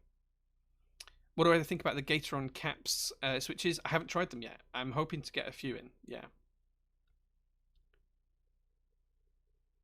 What do you think the next big development for keyboards is? I'm hoping new switch types. So moving away from the MX standard to something new. I hope that's what it is. Zerpocalypse thinks something is incredible. What do you think? Yeah, okay, we talked about that. Did I miss the giveaway? We've done 2 of 4 giveaways, Tim. So we're going to do another one in about 15 minutes time. And then we'll do the end, a last one towards the end of the stream in about an hour or so. What are your thoughts on the KR2? I think it looks great. Like I'm like on the fence about it. Like I didn't join R1, but R1 looks so good. And I haven't joined R2 as yet. I don't intend to, but it does look really, really good. I was watching Bisarami's story earlier on today where he was unboxing it, and yeah, it just looks really good. So yeah, I think they're going to be great boards. I've had a few people send them to me to build, but I haven't done any on stream, and I probably won't. I think they'll be done off stream, but I haven't built one yet either. So yeah, be interesting to see how that goes.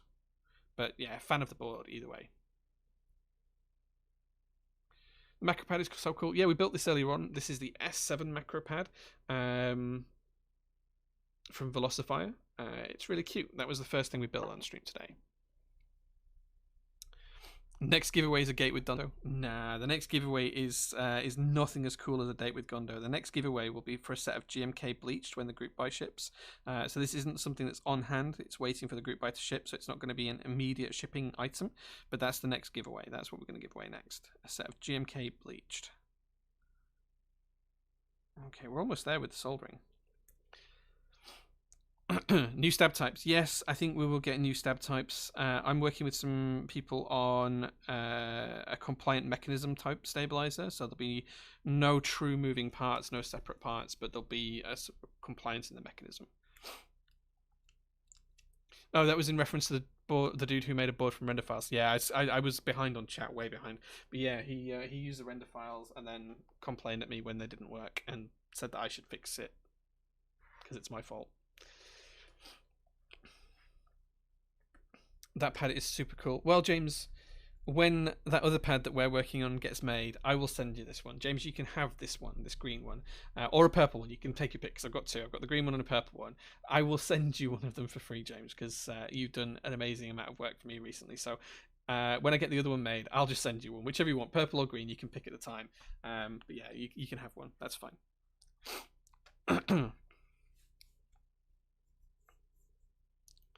The Titan Grey K in R2 pictures is so nice. Yeah, the K as a whole looks great. It's a really good board.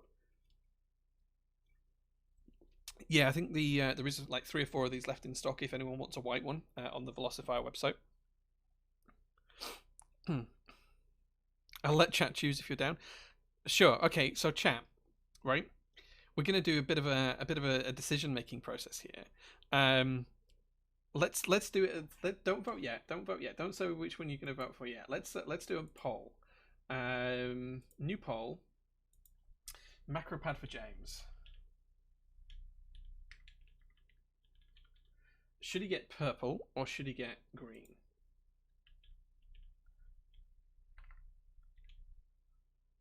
Hold on, let me just finish filling this out. Okay, we're going to start a poll for this. There you go, guys. You guys vote in the poll. Macro pad for James. Should he get a purple one or should he get a green one? What do you guys think? What do you guys think? You have another idea? I've already set the thing going now. Vote, guys. Vote for which he should get, purple or green. He's not getting both. He can have one or the other.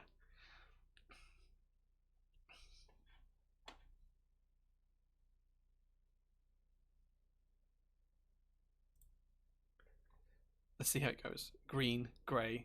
I don't have a grey one.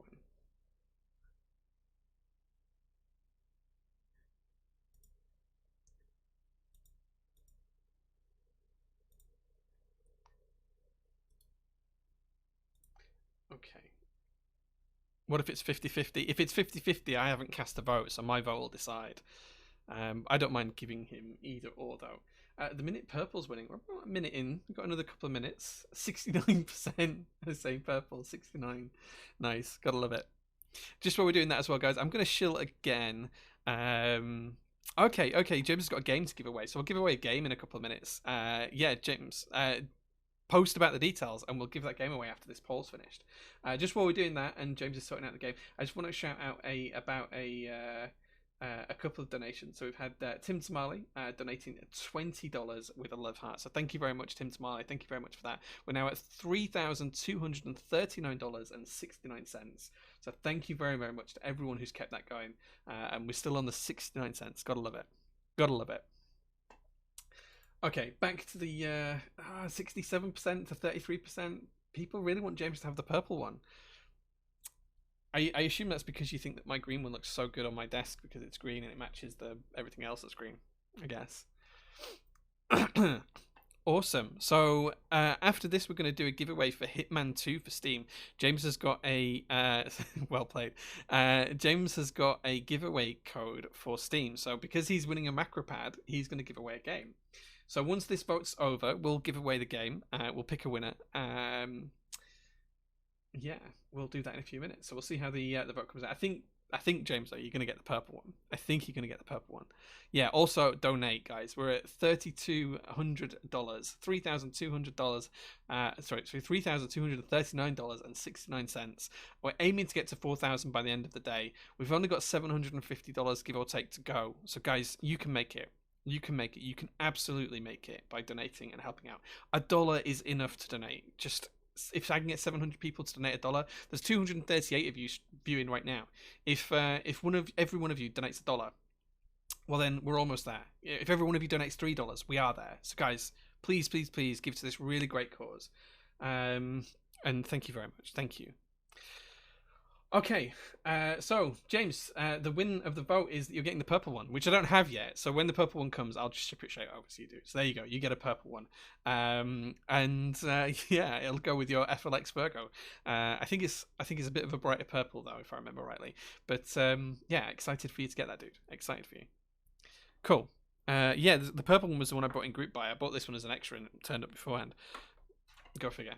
Right, so let's do the giveaway for James's game, and then after that we'll do the giveaway for the GMK set, GMK Bleached. So the giveaway for this one, we're just going to do it in chat. It's just all you need to do is type in the word James, just James, James. Type James into chat, and you could win a video game. You could win Hitman 2 for Steam. All you need to do is type James into chat. Already loads of people are eligible. 10 people are eligible already. So just keep typing James in, and we'll roll that in a few minutes while I take down all this salting equipment. Thank you very much, James, for giving away a game. That's really great of you. She says OGR. She says OGR. Nice.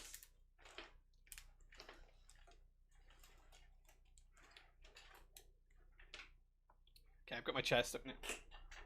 Oh no, I literally have got my chair stuck. There we go. That'll do. That's safe. That's safe for now.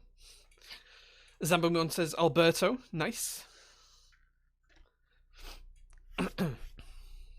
Okay. You got about 30 seconds left, and then we're going to roll it. And while you're doing that, guys, I'm going to get ready to test the PCB here.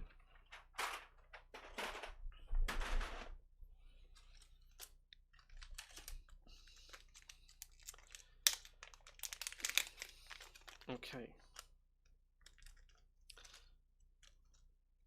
Everyone's in there. Ski, Jir, Wukong, Julie, Musarides, Existentially Yours.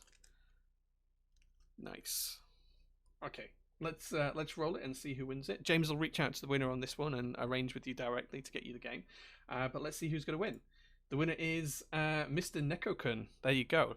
Mr. Nekokun has won the giveaway. There you go. So congratulations. Well done, dude. James will reach out to you and he will arrange for you to get Hitman 2. Wait. Oh, wait. Yep. So we're just going to test this PCB before we put the board all together.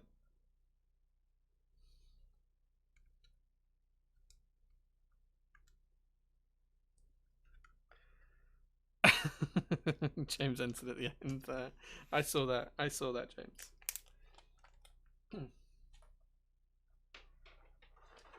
Okay. Let's plug this in and then get up switch hitter.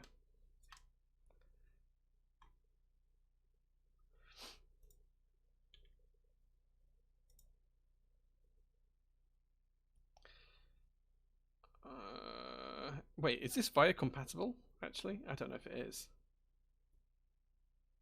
Okay, so you guys should be able to see switch header now on screen. Let's go through and test. Oh, we've got nothing actually. Nothing at all at the minute. Oh no, Gondo. Gondo, please be there, Gondo. Well, that's definitely plugged in correctly.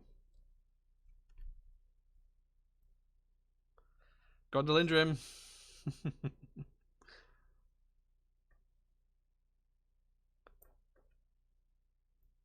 It's not working. I've unplugged it, replugged it back in. Let's give that a try. We're not getting anything out of it, dude. Does this have a switch on it, like the 165? I don't think it does. There's no switches on it. No.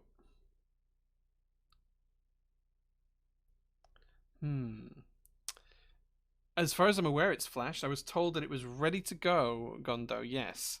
If you want to DM me what I need to do to get it working, we can have a look at that. I'm assuming that I'm going to need to flash it. Let's come back to switch header later on. Let's remove that. I assume it's flashed, but it's not working. I don't think the daughter board's damaged. I think the daughter board's just fine. The JST cable seems all okay. I know the USB cable works. Let's prove it's not the USB cable. So that's working for that keyboard. Let's see if this works. Yeah, still no connection notification noise. And where's switch header? Yeah, still nothing in switch header. So it's not that.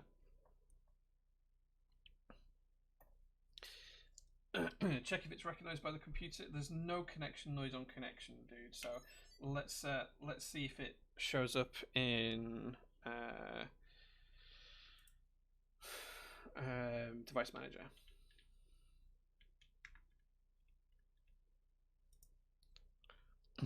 Probably needs flashing. Okay. Zappy, it'll be the base kit for bleached, just the base kit. Okay, let's see if it shows up in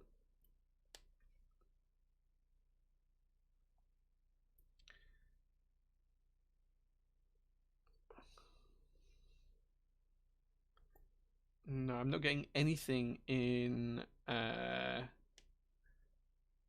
device manager Gondo. Not getting anything in there. So he says send it to him and he'll flash it for you. Okay. When Mex and Dex built one, they had to flash it as well. Okay, interesting. Okay, if it needs flashing, we can do that.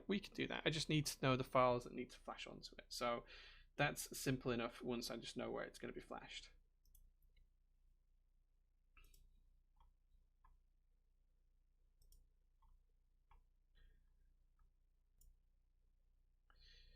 Okay, talk me through it, Gondo. I have the bin file. Talk me through what I need to do. Talk me through it. Toolbox, QMK toolbox. We can do that. We can flash with QMK toolbox. Okay, so let me browse to that. So that's in my downloads folder. IM180 default bin. Okay, open that. And then I assume we just need to press reset on the back of here. Oh wait, it's on the front, isn't it? It's on the front.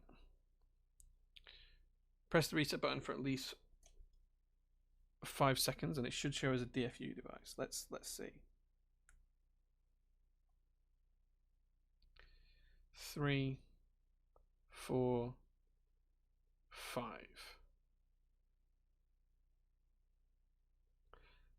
Yep, there we go. We've got it in here. So let me flash that. Okay, flashing, guys. It's flashing.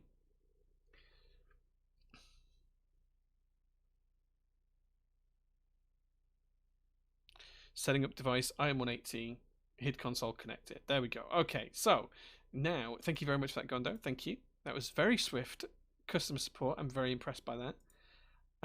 Let's see what we've got. Device is set up and ready to go. Okay, yeah, here we go. We're in business, guys. Okay. Oop.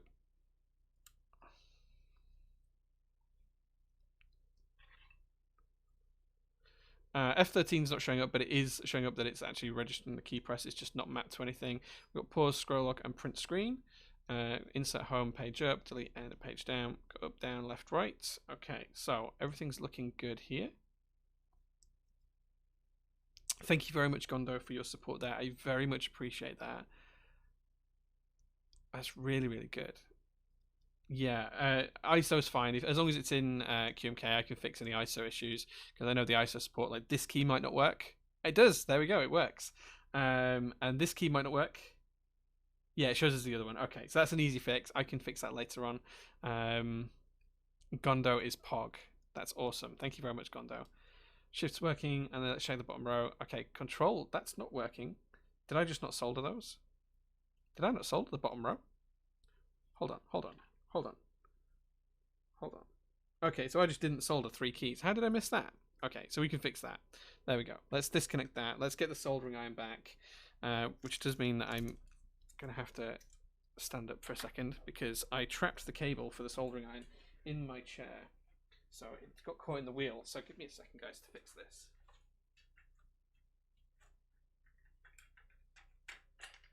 There we go.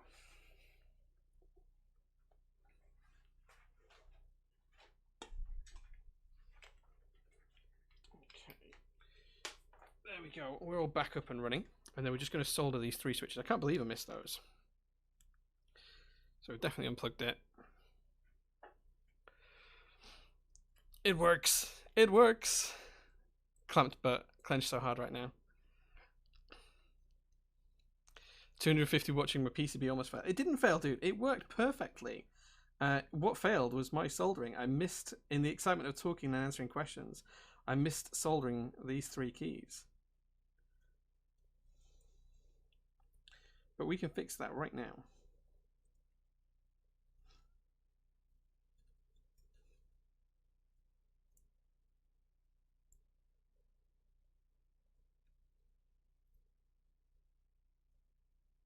There we go. There we go, boys. There we go, boys and girls. All soldered.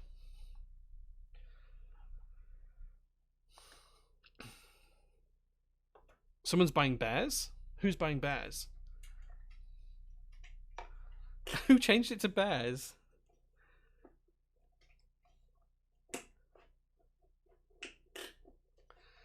Who changed it to bears? I don't know who changed it to bears, but someone changed it to bears. I feel like it was an inside joke at some point and I'd just completely forgotten about it. Okay, let's just check that those 3 keys now work.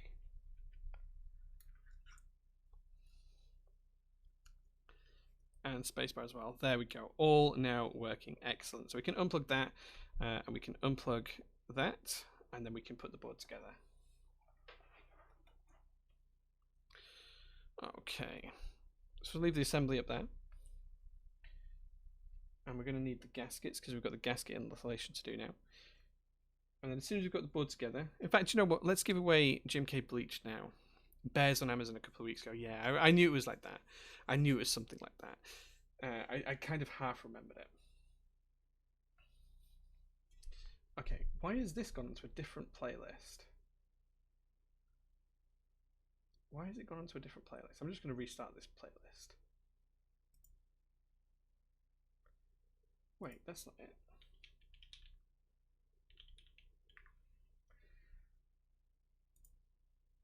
There we go. There we go. That's back. That's better.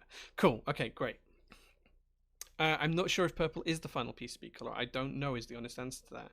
I'm not sure. I didn't buy one in the group buy. I just have this prototype one.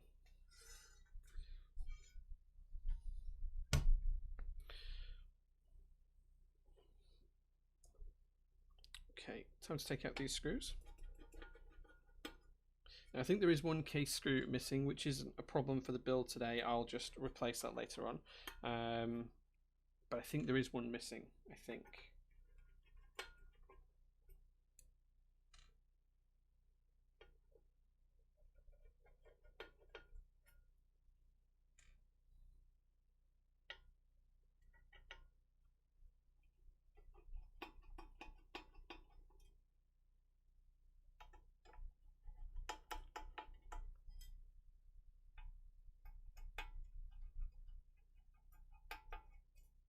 Okay.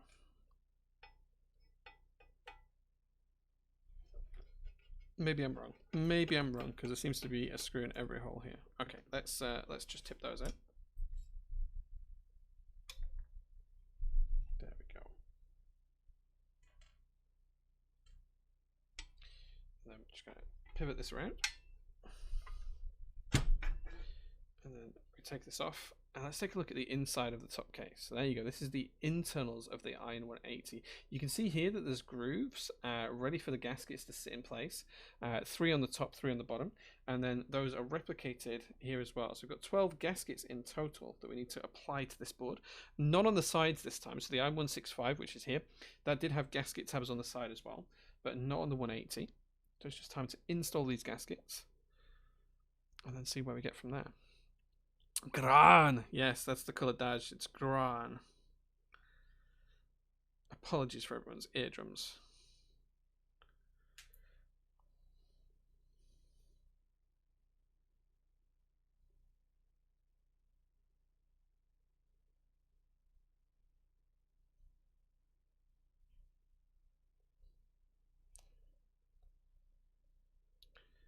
Is a top-down camera out of focus, or do I need more sleep? No, so the switches are smoky housings, so they look out of focus, but it's not out of focus, I assure you. It's just the switches that look that way. I apologise that that's the case.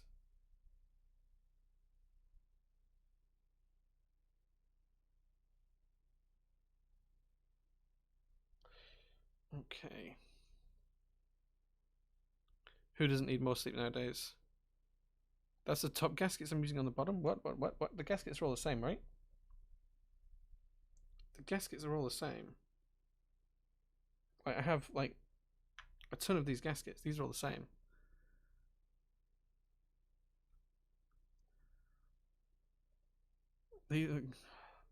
Duck.com. I don't know. What you like? They're all the same gaskets. Try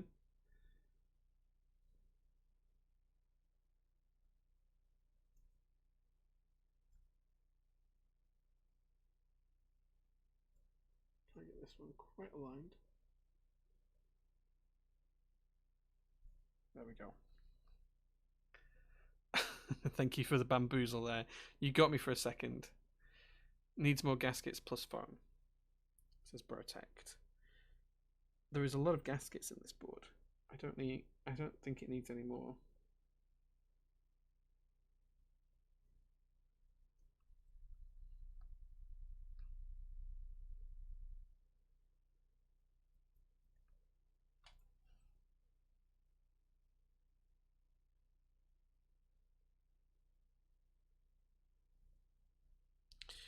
Okay.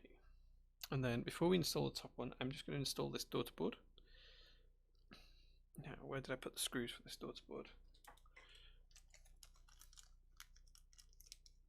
You can't even see the Logi logo on the mouse properly. Like, it's just the camera zoomed far out. Like, even if I do that, the switches still look blurred, but the Logitech logo is there. So, like, yeah, it's just the switches that look like that. Like, you can see the screw holes in focus here. It's literally just the way the switches are.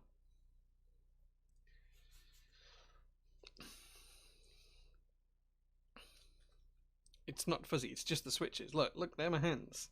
They're my hands, they're not fuzzy. Things aren't fuzzy.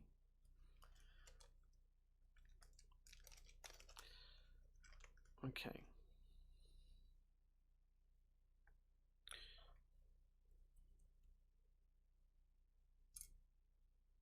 Now we're just going to install the daughter board. Hands are super fuzzy. Chin is fuzzy. My chin is fuzzy. Yeah, I'll give you that one. Well played. I'll give you that one. My chin is fuzzy.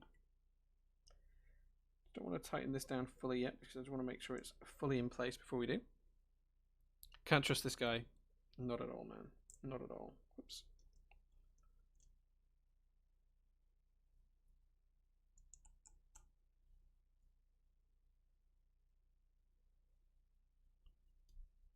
Okay, now we've got 2 screws in. We're just going to tighten those down. And then we're going to put the last 2 screws in.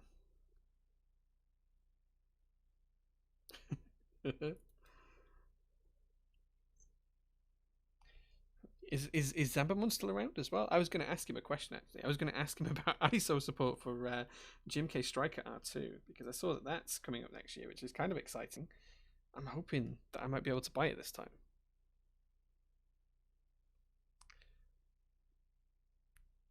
When you finish the build, can you check to see if the stabs and switches peeking out from the bottom space between the spacebar and the top case?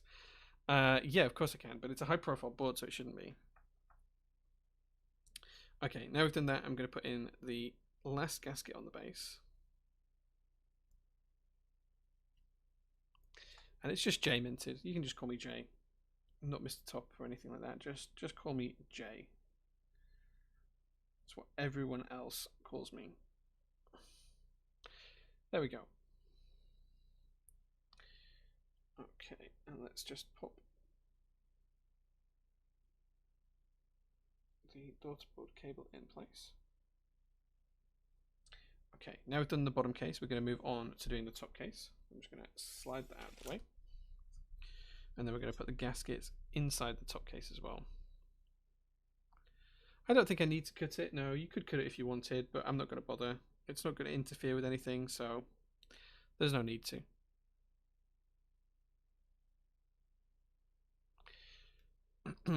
Mr. Top was his father. Hey, I don't speak to my dad, so that's not a good one.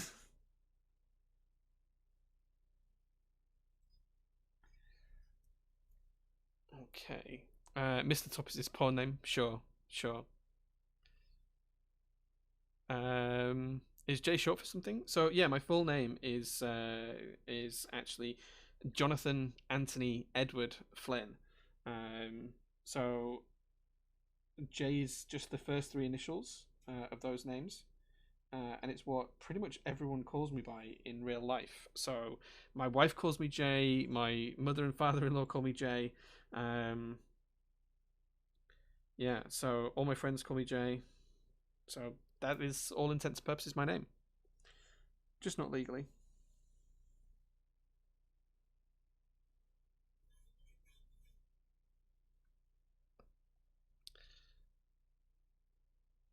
Jay Diggler. But come, you've already had me once. You're not getting me again today.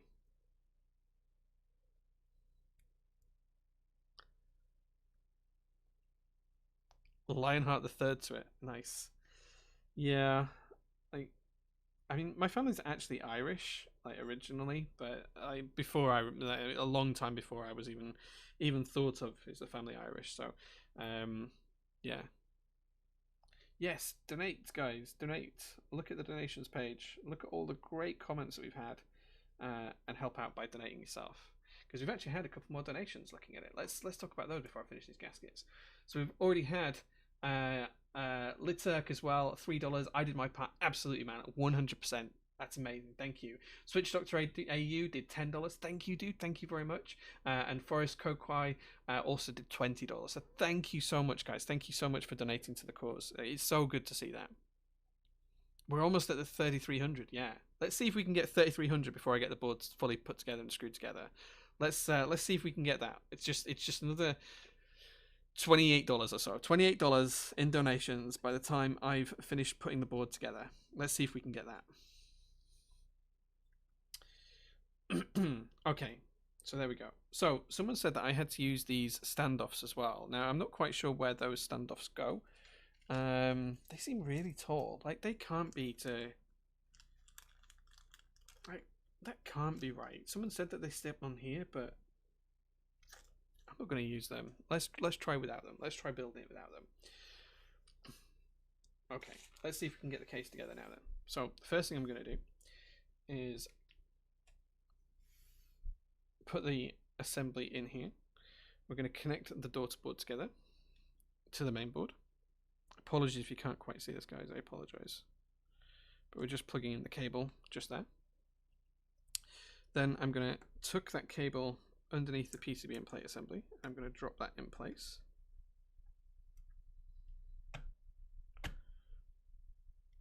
Okay, that all fits nicely. There we go.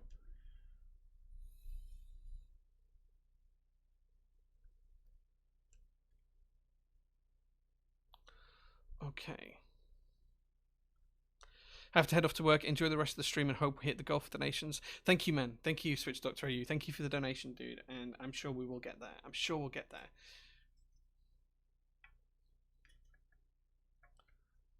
Okay, so everything goes together kind of nice and neatly there. Next job is to flip this over and start to put the case screws back in. And we're just going to screw this until it all sits flush. Brass. Yeah, absolutely. Is Urban around? And someone shouts brass like that, it usually means that Urban's around. I'm just going to screw these in until the board's flush. It's about that. Challenge you to a cage fight? Nah, man. I'm not a fighter. I'm a lover, not a fighter.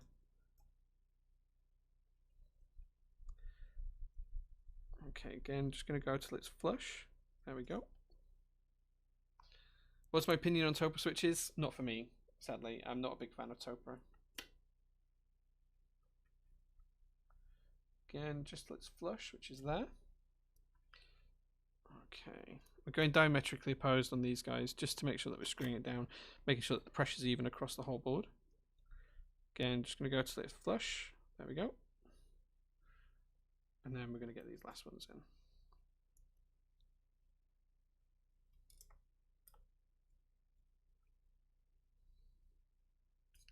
You love the vibe. Thanks, man. These are just nice, chill Sunday streams. Like, I just like to have a good time on a Sunday.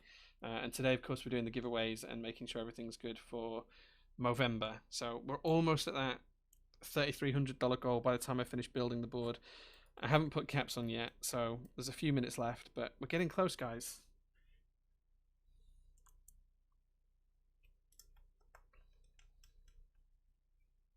Okay, there's the board all screwed together. The next job is to find those bump-ons and put the bump-ons in.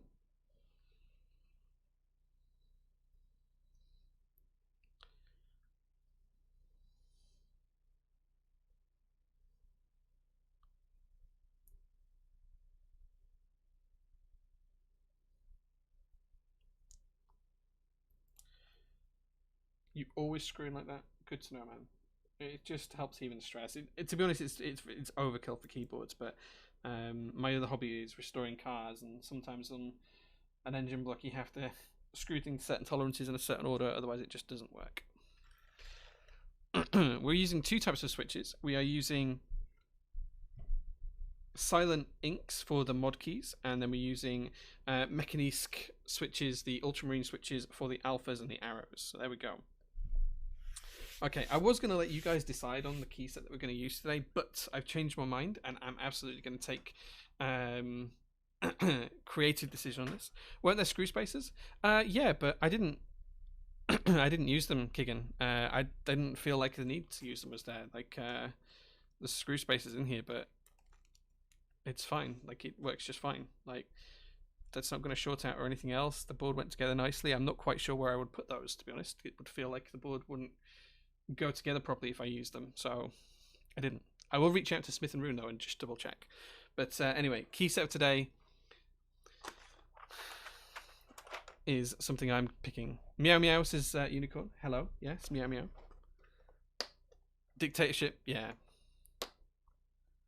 Oh, for the back screws to make them flush with the case. I see. I see. Okay. Okay, well, we can do that. Yeah. Does anyone want to take a guess as to what these keycaps are?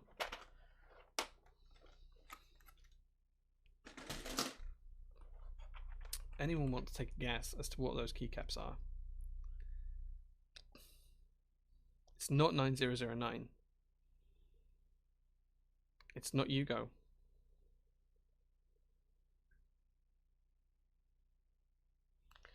They're not double shots. Gondo's right. They're OG die subs. So there we go. These are OG die subs, guys.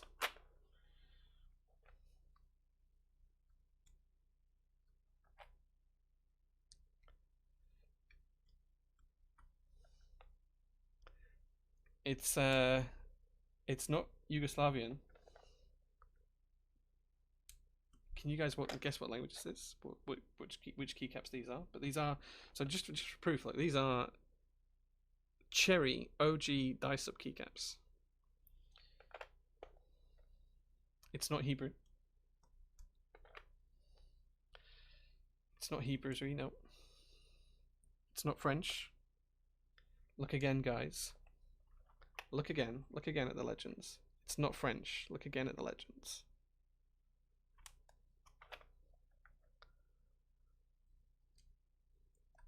Dr. Zippet is on the money. These are OG Belgian die subs.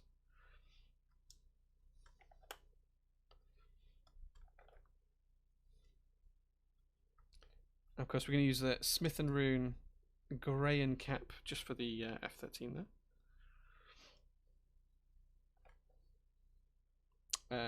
Wait, that's wrong. These keys are in the wrong order. It's fine. We'll just use them like this for now. Yeah.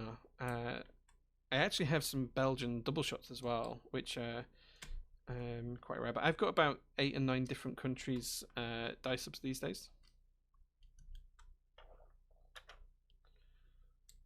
But the Belgian ones are pretty cool. Like, I really like these. I do have some Yugoslavian ones. I have Yugoslavian double shots and die subs.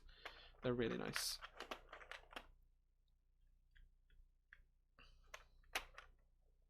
I don't have Slovenian. No, I don't have Slovenian.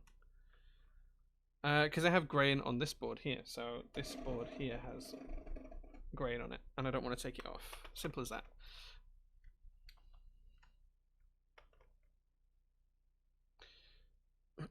French Azeti and Belgian Azeti exist. Yes, I have both. Although I don't have die sub French. That's one thing I don't have. I don't have die sub French.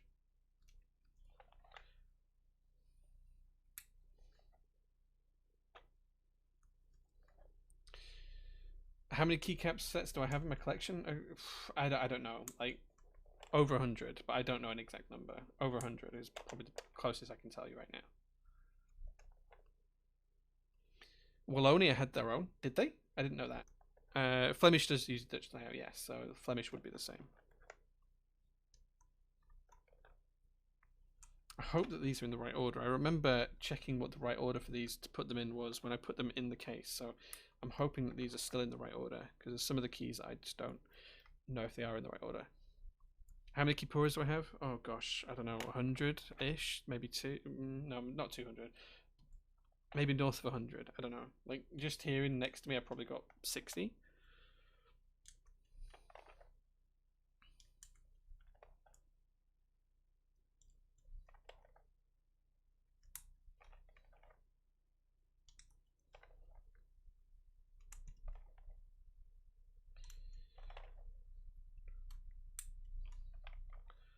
Oh, dude, like, this drawer at the side of me, like, not all of my resin's in here, but, like, you guys like Kippuras? I've got Kippuras. You guys like petroleum and ETF and soda caps. You guys like some bro caps and some ETF. And I don't know, we've got some more bro caps and other bits in there. A couple of gamer sets, and I've got another tray at the back in there. And some other loose artisans. There's a couple of latraliums in there. Yeah, I've got a few. Like the trays are double stacked in this drawer, so I like to collect those in. It's nice. I don't have any serious. I do have an archetype of Baby Yoda, yes. I don't have any serious.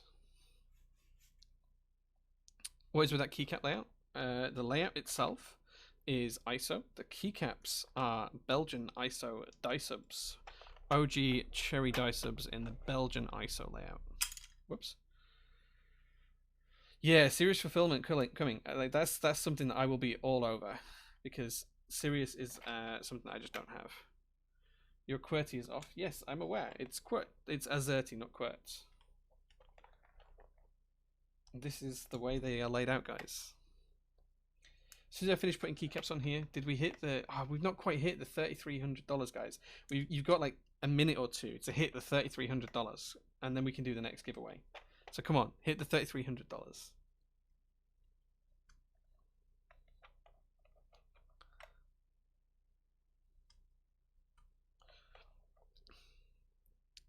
Jay needs to catch up with what? Not Baby Yoda anymore. I haven't seen it yet. Don't spoil it. I haven't seen season 2 yet. Do not tell me anything about season 2 because I haven't seen it yet. I bought a Ducky Mia and it has a really bad ping on the spacebar. Would lubing remove this sound, or is there any other methods for removing it? I would definitely look at lubing. That is definitely a huge option to help remove any sound like that. Yeah. Whoops. Come on, guys. We can hit $3,300. We're at $3,287 right now. Guys, you can do it. I think we've had some more donations. So we've had another $15 from an anonymous, and it said Mr. Top brought me here. So thank you very much for that.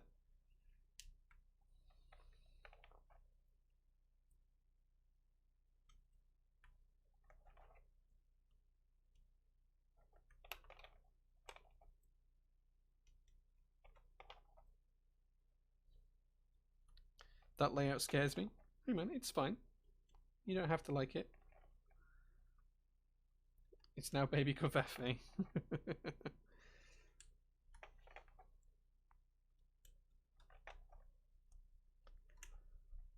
Yeah, we've got 2 more giveaways to do. I'm going to do another giveaway as soon as I finish putting keycap sets on the board. Hoping that we're going to hit $3,300 in donations in the next minute or so. And then we're going to do a final giveaway right at the very end of the stream.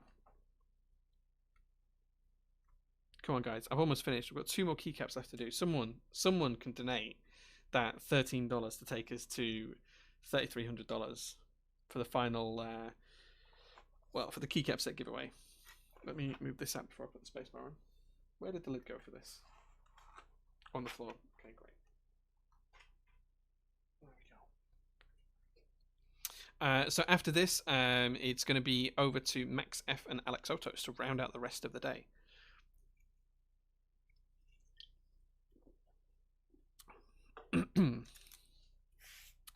Okay, so come on, guys. Someone can donate that $13 that we need. How long does a lube job typically last? I saw somewhere it's like 4 months, depending on lube. Assuming this means I would need to desolder every 4 months. So you can generally lube stabilizers without taking the whole board apart. You should be fine. But yeah, it lasts a few months of heavy usage, and depends on what lube you use. Crytek G2 205 G2 tends to last the longest in my experience. But yeah. Well, okay, guys, we didn't get that $13 before I finished building the board. Slightly disappointed, but hey, let's take a look at the build. So we have an Iron 180 prototype here with ISO Belgian OG die subs. On the F13 key, we do have the Smith & Rune logoed Grayan keycap, and we've got this lovely brass base. Look at that. This is so heavy, with the inlaid stainless steel Smith & Rune logo on the back as well. We did 3.3k. Excellent. Yay. Someone did it. Hiro-san did $13. The guy who won earlier on. Thank you very, very much, dude. Thank you so much. These keycaps look really, really good with this. They really fit this whole retro feel. One of the feet moved. The bump on fell off. Did it? Oh, it has done. You're right. You're absolutely right. I wonder why that happened. I can always change this out. I have got some spares. Good spot, guys. Why did the bump one come off? Okay, fixed for now. If it comes off again, I can replace it. I have got some spares. So there we go. Just going to zoom out a touch. There you go. Can you see the switch to the stabs underneath the spacebar? No. Not at all. Show you up close.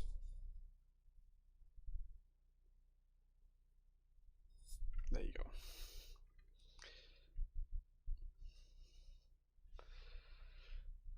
Have you tried a grain on it yet? No, but I have got grain here, so you can see it is a slightly different green. Let me try and show you guys that properly. I think that's bump on's just come off again. Yeah. Okay, I'm gonna have to replace that after the stream. I think the glue on it is just not quite strong enough, but that's fine. Yeah, so I don't know if you guys can see, but the green is not quite the same. It's slightly darker on grain, so I don't know. It might clash. It might clash. maybe. Let's see if I can get a... What do you think, guys? Let's zoom right in. Let's zoom right in. If I do that here, yeah, that bump on has just had it. It's not wanting to stick. Does that look like it clashes, or does it not? Like, it's pretty close.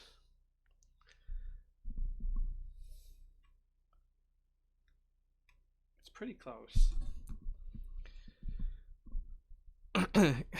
Yeah, I feel like it doesn't quite work for me. It doesn't quite work.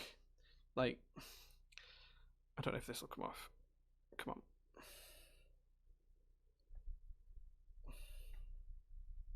There we go. Look, this is the difference in the two colours. If the camera focuses. This is the difference in the two colours here. It just doesn't quite work. Like, they're slightly different. See, this is more green and this is more grey.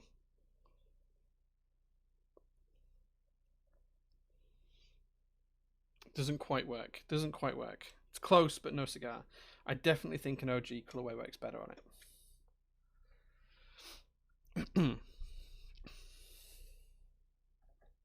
But the green is by far the best color for this board. Like, by far the best color. It was the only option, and I say that sincerely. Yeah, I'm just gonna have to replace that bumper, I think. Okay, a couple of people have been asking me to weigh the board. Let me see if I've got my scales to hand, because if I have, I can absolutely do that. That is not a problem at all.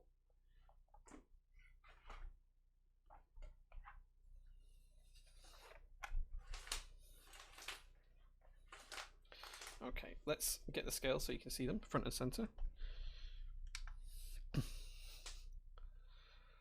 Okay, so the camera angle, there we go, 0 grams. There we go. So in grams, this weighs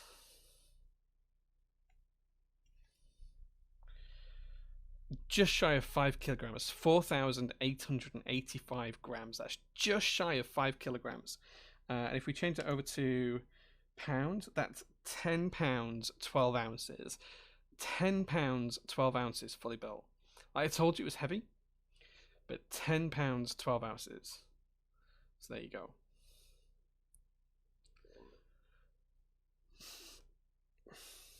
Like, the mat's not going to make much difference, guys. The mat's going to make a couple of grams difference. It's not going to be a huge difference. Like, I wouldn't be expecting, if I take the mat away, for the weight to just change dramatically.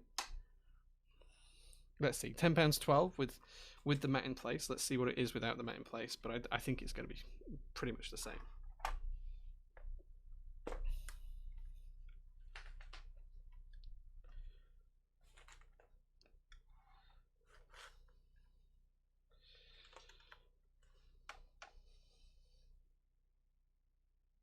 It's exactly the same. The mat made no difference. Weighing it on the mat did not make any difference at all to the weight. So there we go. Mats don't affect the weight of things. Okay. Just throw the scales on the floor. Okay, so before we go any further, I am going to fix the screws on the rear. We are going to try and put these in. So let's just have a quick look at doing that. So we're just going to take these screws out, and then we're going to re-put them back in with the spacers one by one. Why is Imperial so bad? What's that white powder on your scale? These are stolen from the kitchen, so they were what the wife had in the kitchen. Let's do this one by one so we don't mess the layout of the board up.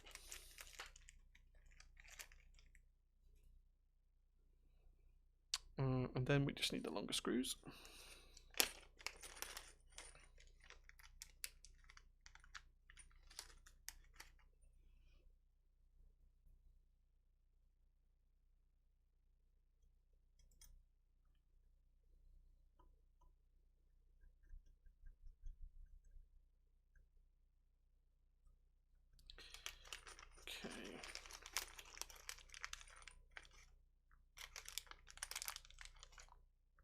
Kitchen is code for drug den. Nah, it will be flour or baking products of some type.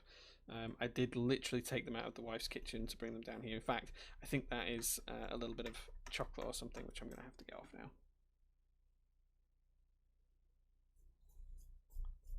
There we go. That's exactly what it was. It was a little bit of chocolate.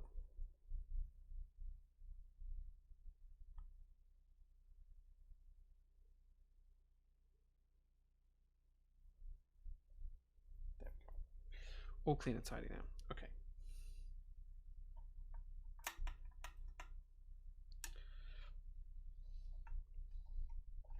1 gram of cocaine with every No drugs. No drug talk either, please, guys. Let's keep this civil. Let's keep it civil. Where did I get the Azerty keycaps? These are Belgian OG die subs, and they came from an OG board that I've had quite some time. Interesting. That one goes way deeper. I feel like that one needs 2 spacers on it.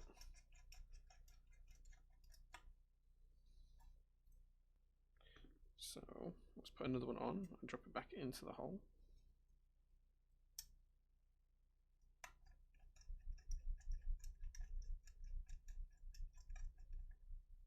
Wait, how many spacers should I be using on this? Like, let's just go with 2 for now. Let's just go with 2 for now. Yeah, the spacers are for aesthetics, yes. Just to get the screws to sit pretty much level with the keyboard. So all of the screws look like that, basically. That's what we're trying to do. So these ones aren't quite level, they're slightly depressed into it. So you're saying 3? Let's see if we can get 3 to work. So we've got 1 in that one, 2 in that one, and 3 in this one.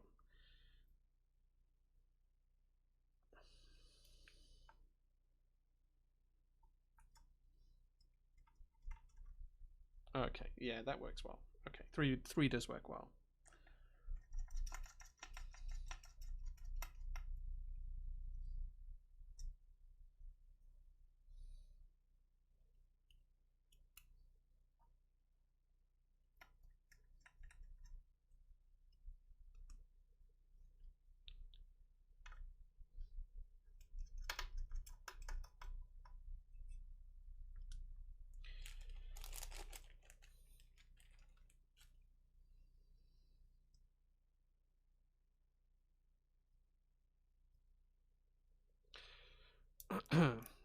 What switches we're putting in this? We put 2 different types of switches in. We used Gator on ink switches for silent ink, sorry, for the modifier keys, and then we used Mechanisk ultramarine switches for the alphas. As soon as we've done this, guys, we're going to give away the GMK bleached set. So hold on to your hats because that's going to be in about 2 minutes time.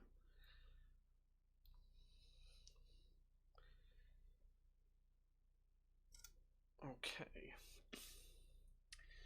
Just to shout out, we have had another donations from Sefatel for $20, which takes us now to $3,320.69. That's awesome, guys. Thank you so much. There we go. Okay, so there we go. That's all that changed out. Now the screws at the back end of the board look the same as they do at the front, so it's just a nice little evenness touch. And of course, we still lost that bump on, so the board doesn't sit completely flat, but there we go. That's the OG Belgian die subs. There we go. So, time to do a giveaway. I would love to get to $34.20.69, so $3,420.69. I would love to get to that point by the end of the stream. I wish we could get there. If we can make the memes happen and we can get $3,420.69, then I will be a very, very happy guy, and I will leave the workshop tonight with a big smile on my face. So someone donate $100. We'll see. We'll see if anyone does. But we are going to do the next giveaway now. It is time to do the next giveaway. So I know we talked about this earlier on, but I've never done marbles on the giveaway.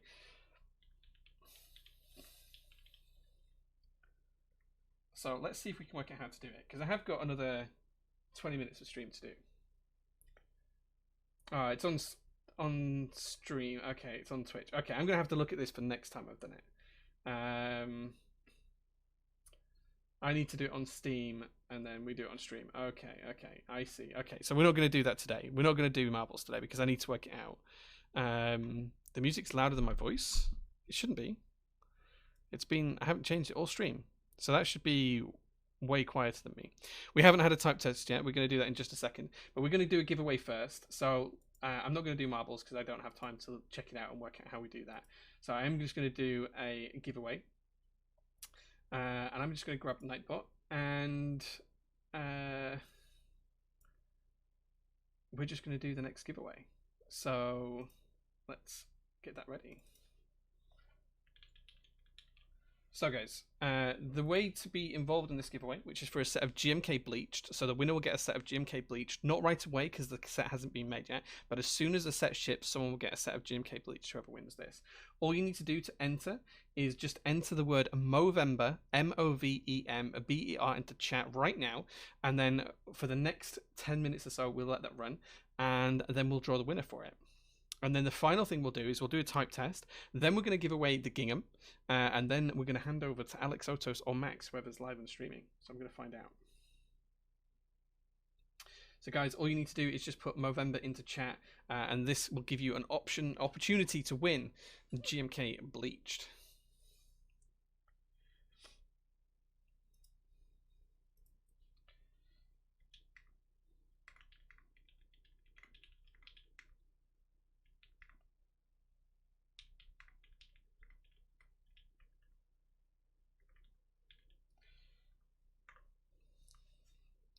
Okay, everyone's putting Movember in there. I'm just checking it with Max and Alex Otos, who's up next for streaming, so we can go raid them at the end of the stream. Eyes a shoe. No, these are in the right place. These are in the right place. Like I can prove it to you. Look, the profile of the keys is correct, good sir. The profile is correct. Okay, so just enter Movember in chat. This is an opportunity to win GMK Bleached when the group buy ships. So all you need to do is put Movember into there. We're going to do a sound test. Don't worry. We're going to do a sound test. Don't worry. Bump on all. There it is. I knew it disappeared off the back of the board. We've got it. Thank you. We will do a sound test. And then once we've done the sound test, then we will do the final giveaway. And then we'll be handing it over to whoever's next up. I think it might be Alex Otos, I think. But we'll see.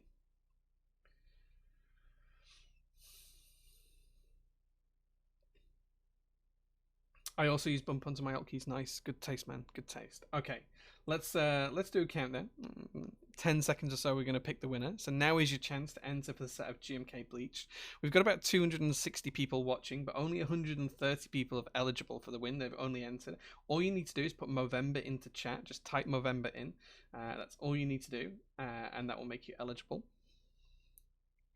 And then we're gonna roll the winner for We got 342069. We just got 342069. Captain Schwa, thank you so much for the $100 donation.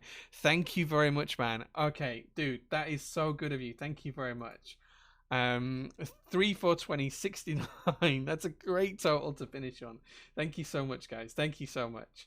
I see you too, man. I see you too. Okay, let's roll the giveaway in 5, 4, 3, 2, 1, and the winner is Dilo. So thank you very much, dude. Dilo, you just need to reach out to me now and you win the set of GMK Bleach when the group buy ships. All you need to do is join the Top Clack Discord server below. Look, once you've joined, look at the admin panel on the top right hand column.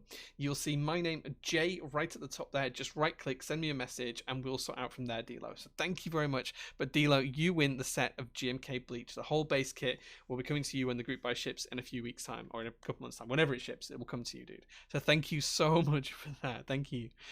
Okay. Okay, so I'm handing over to Alex Sotos in about 20 minutes. Okay, great. So I'm really excited to hand over to him. And Alex, if you're watching, we just hit $3,420.69, which is a great total. No one's winning the 180. This is my personal board, man. This is my personal board. Right, let's do a sound test of the board and see how it sounds, because I'm interested to see what this comes out in. So, usual disclaimers, I'm not a great touch typist. I don't type in the right style, blah, blah, blah, whatever. Just listen to the sound and let me know what you guys think in chat. So, comment in chat to what you think of the sound of this board. Alex Sotos is here. Yeah, look at that. $3,420.69, Alex. So there we go. And we're going to be raiding Alex in a few minutes' time. In about 15 minutes' time, we're going to be raiding Alex once he starts his stream up. So let's see what the board sounds like, and yeah, we'll give it a try.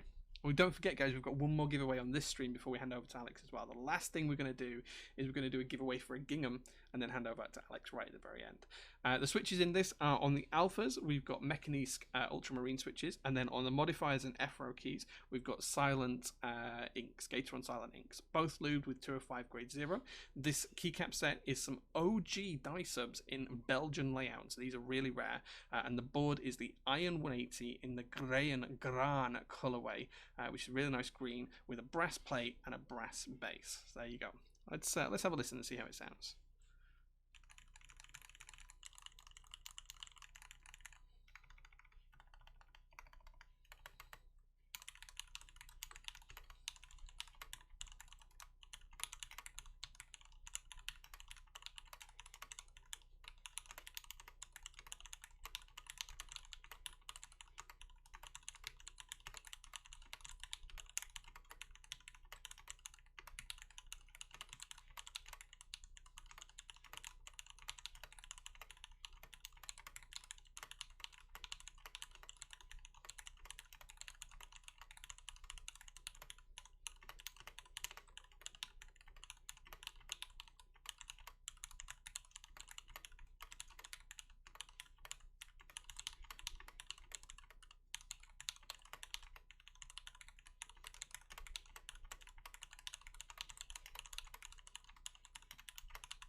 There we go.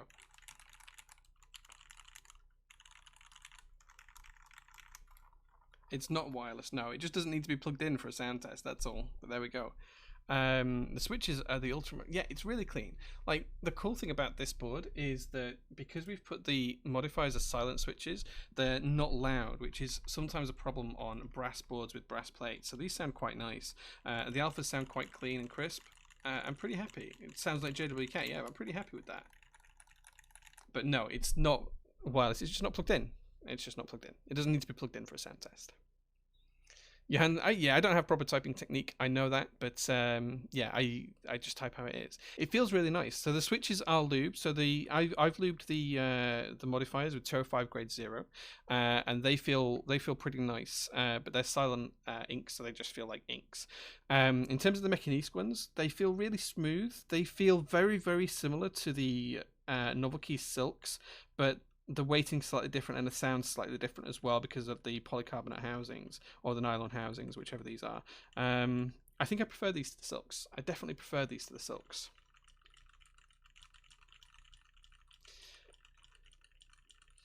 It's not a wireless 180, no.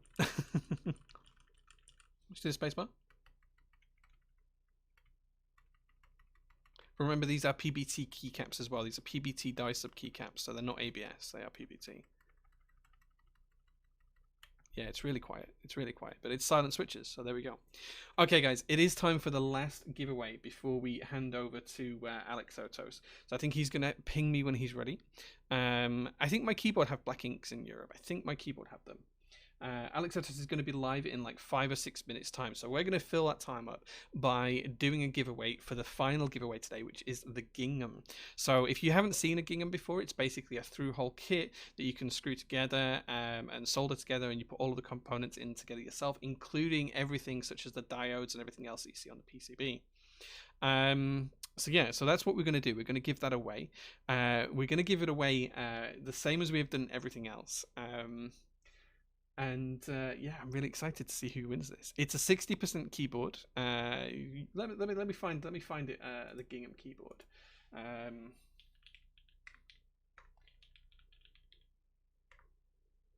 Let me find this and show you guys it.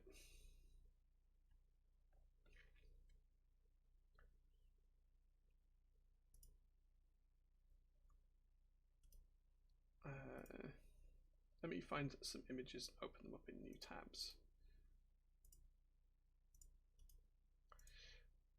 Okay, and then if I reopen Tiltify, here you go. So this is the gingham. So this is the keyboard that you're going to see, the one on this side here, not the macro pad. But you can see it's got all of the components in, all of the diodes, everything else. You get that. You don't get the keycaps, you just get the keyboard, the diodes, the components, and it comes as a kit. Here's another example of another one that's all fully soldered. So no key. All you need to do is add keycaps, switches, and stabilizers. Everything else is there in the kit. It also comes in this snazzy little bag and box as well. So this is a really nice carry case for the board once it's built or whilst it's as a kit, and it will ship in that, and this will ship out to the winner on Monday. So that's what you could win. This board, apart from the keycaps, switches, and stabilizers. So there you go. Yeah, the Barleycorn is the 1800 version that's just come out as well. Quer's photos are so amazing. Quer's photos are phenomenal. I send him a lot of prototypes to photograph because he's amazing. Yeah, Querdenker is great. Querdenker is great. We talked about the switches in this keyboard, in the one we've built. So in the one we've built, it is ultramarine switches on the alpha cluster. So on here, it's ultramarine switches. And then on the modifiers and the F row, it is silent ink switches, black silent inks. So there you go. That's the switches. So we're going to run the giveaway for the gingham. And to do that, you're going to have to type a word into chat again because I'm not cool and I don't do... the marbles, but we will sort that out for next one. And this time you're just going to need to type in gingham. If I spell it right, there we go. So this is the word that you need to type into chat. It's all running up and now. It's worldwide open. Anyone can enter. It's not region locked. That's the word that you need to type into chat. All you need to do is type gingham into chat, and we'll run the giveaway in a couple of minutes' time.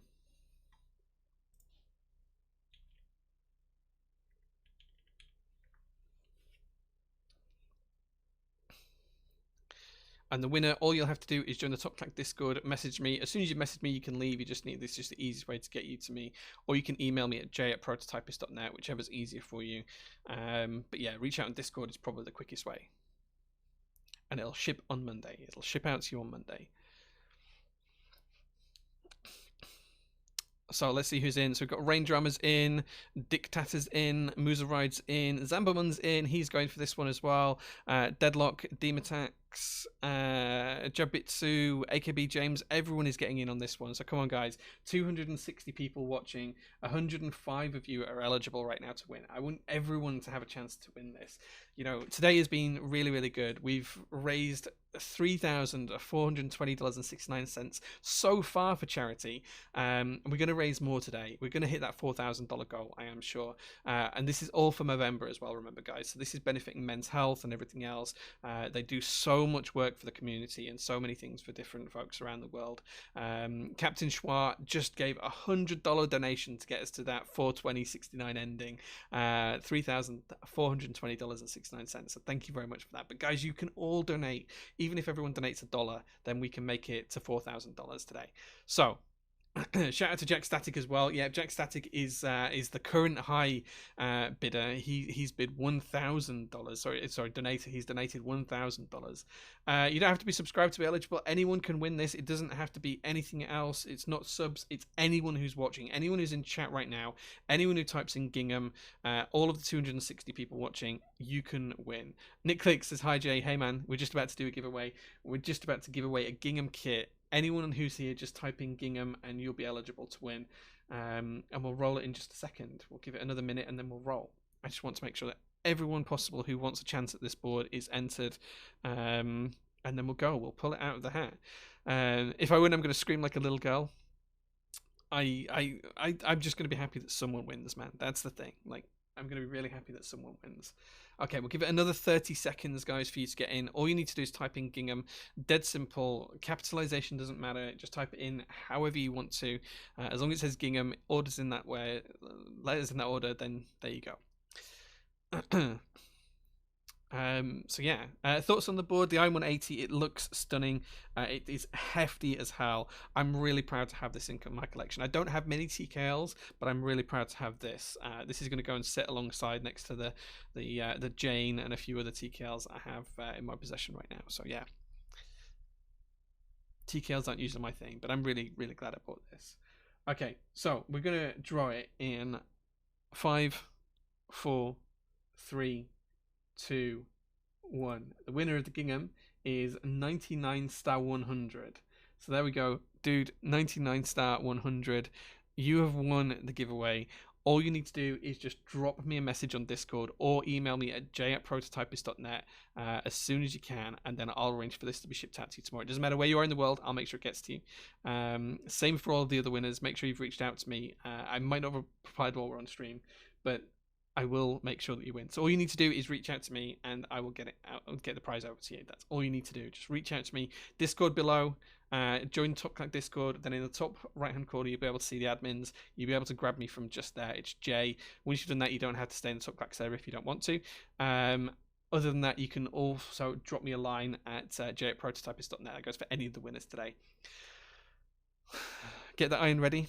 He's not getting the iron. He's won a Gingham. He's won a Gingham. This is from the GAF Desmat giveaways giveaway sale. Hold on, let me zoom out. This is the GAF Desmat. It's really cool. I'm a big fan of this Desmat. It's really cool. It's a nice holiday project. Yeah, it is really good project.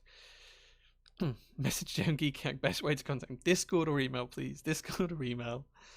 Those are the two preferred ways, but whatever works out, you can reach out to me by whatever is best for you. Okay, so yeah, thoughts on the I-180. I'm really happy we got it, guys. Like, I've been waiting for this board to come in so I could put this keycap set on it. So yeah. You need to check out the Gaff Discord. This is Gaff, the artist and designer. You need to check out his Discord for details on how to get the mats. I think that they're all sold out. I don't think he has any more, but there might be a group buy. I'm not sure. So definitely check that out, guys. Okay. Right. Okay. Let me turn the giveaway off. There we go. That's all done. So guys, again, just a reminder that you can donate to Men's Health through Movember and really help a lot of people out around the world. You know, we've raised $3,420.69. Alex Otos is going to pick up the reins in just a couple of minutes, and when he does, I think we'll try and hit that $4,000 today. And I'm pretty certain we're going to do it. I'm pretty certain that we're going to hit that $4,000 today. Like, I'm sure we can do it. We smashed through the first goal of $3,000. I think we can hit that $4,000 as well. Okay, so I can see Alex Otos is live right now. Let's get ready, guys. Let's get ready to go and raid him, and let's wish him well with the stream, and let's hope he has a great time, and let's smash that donation goal. Okay, so let's do that, and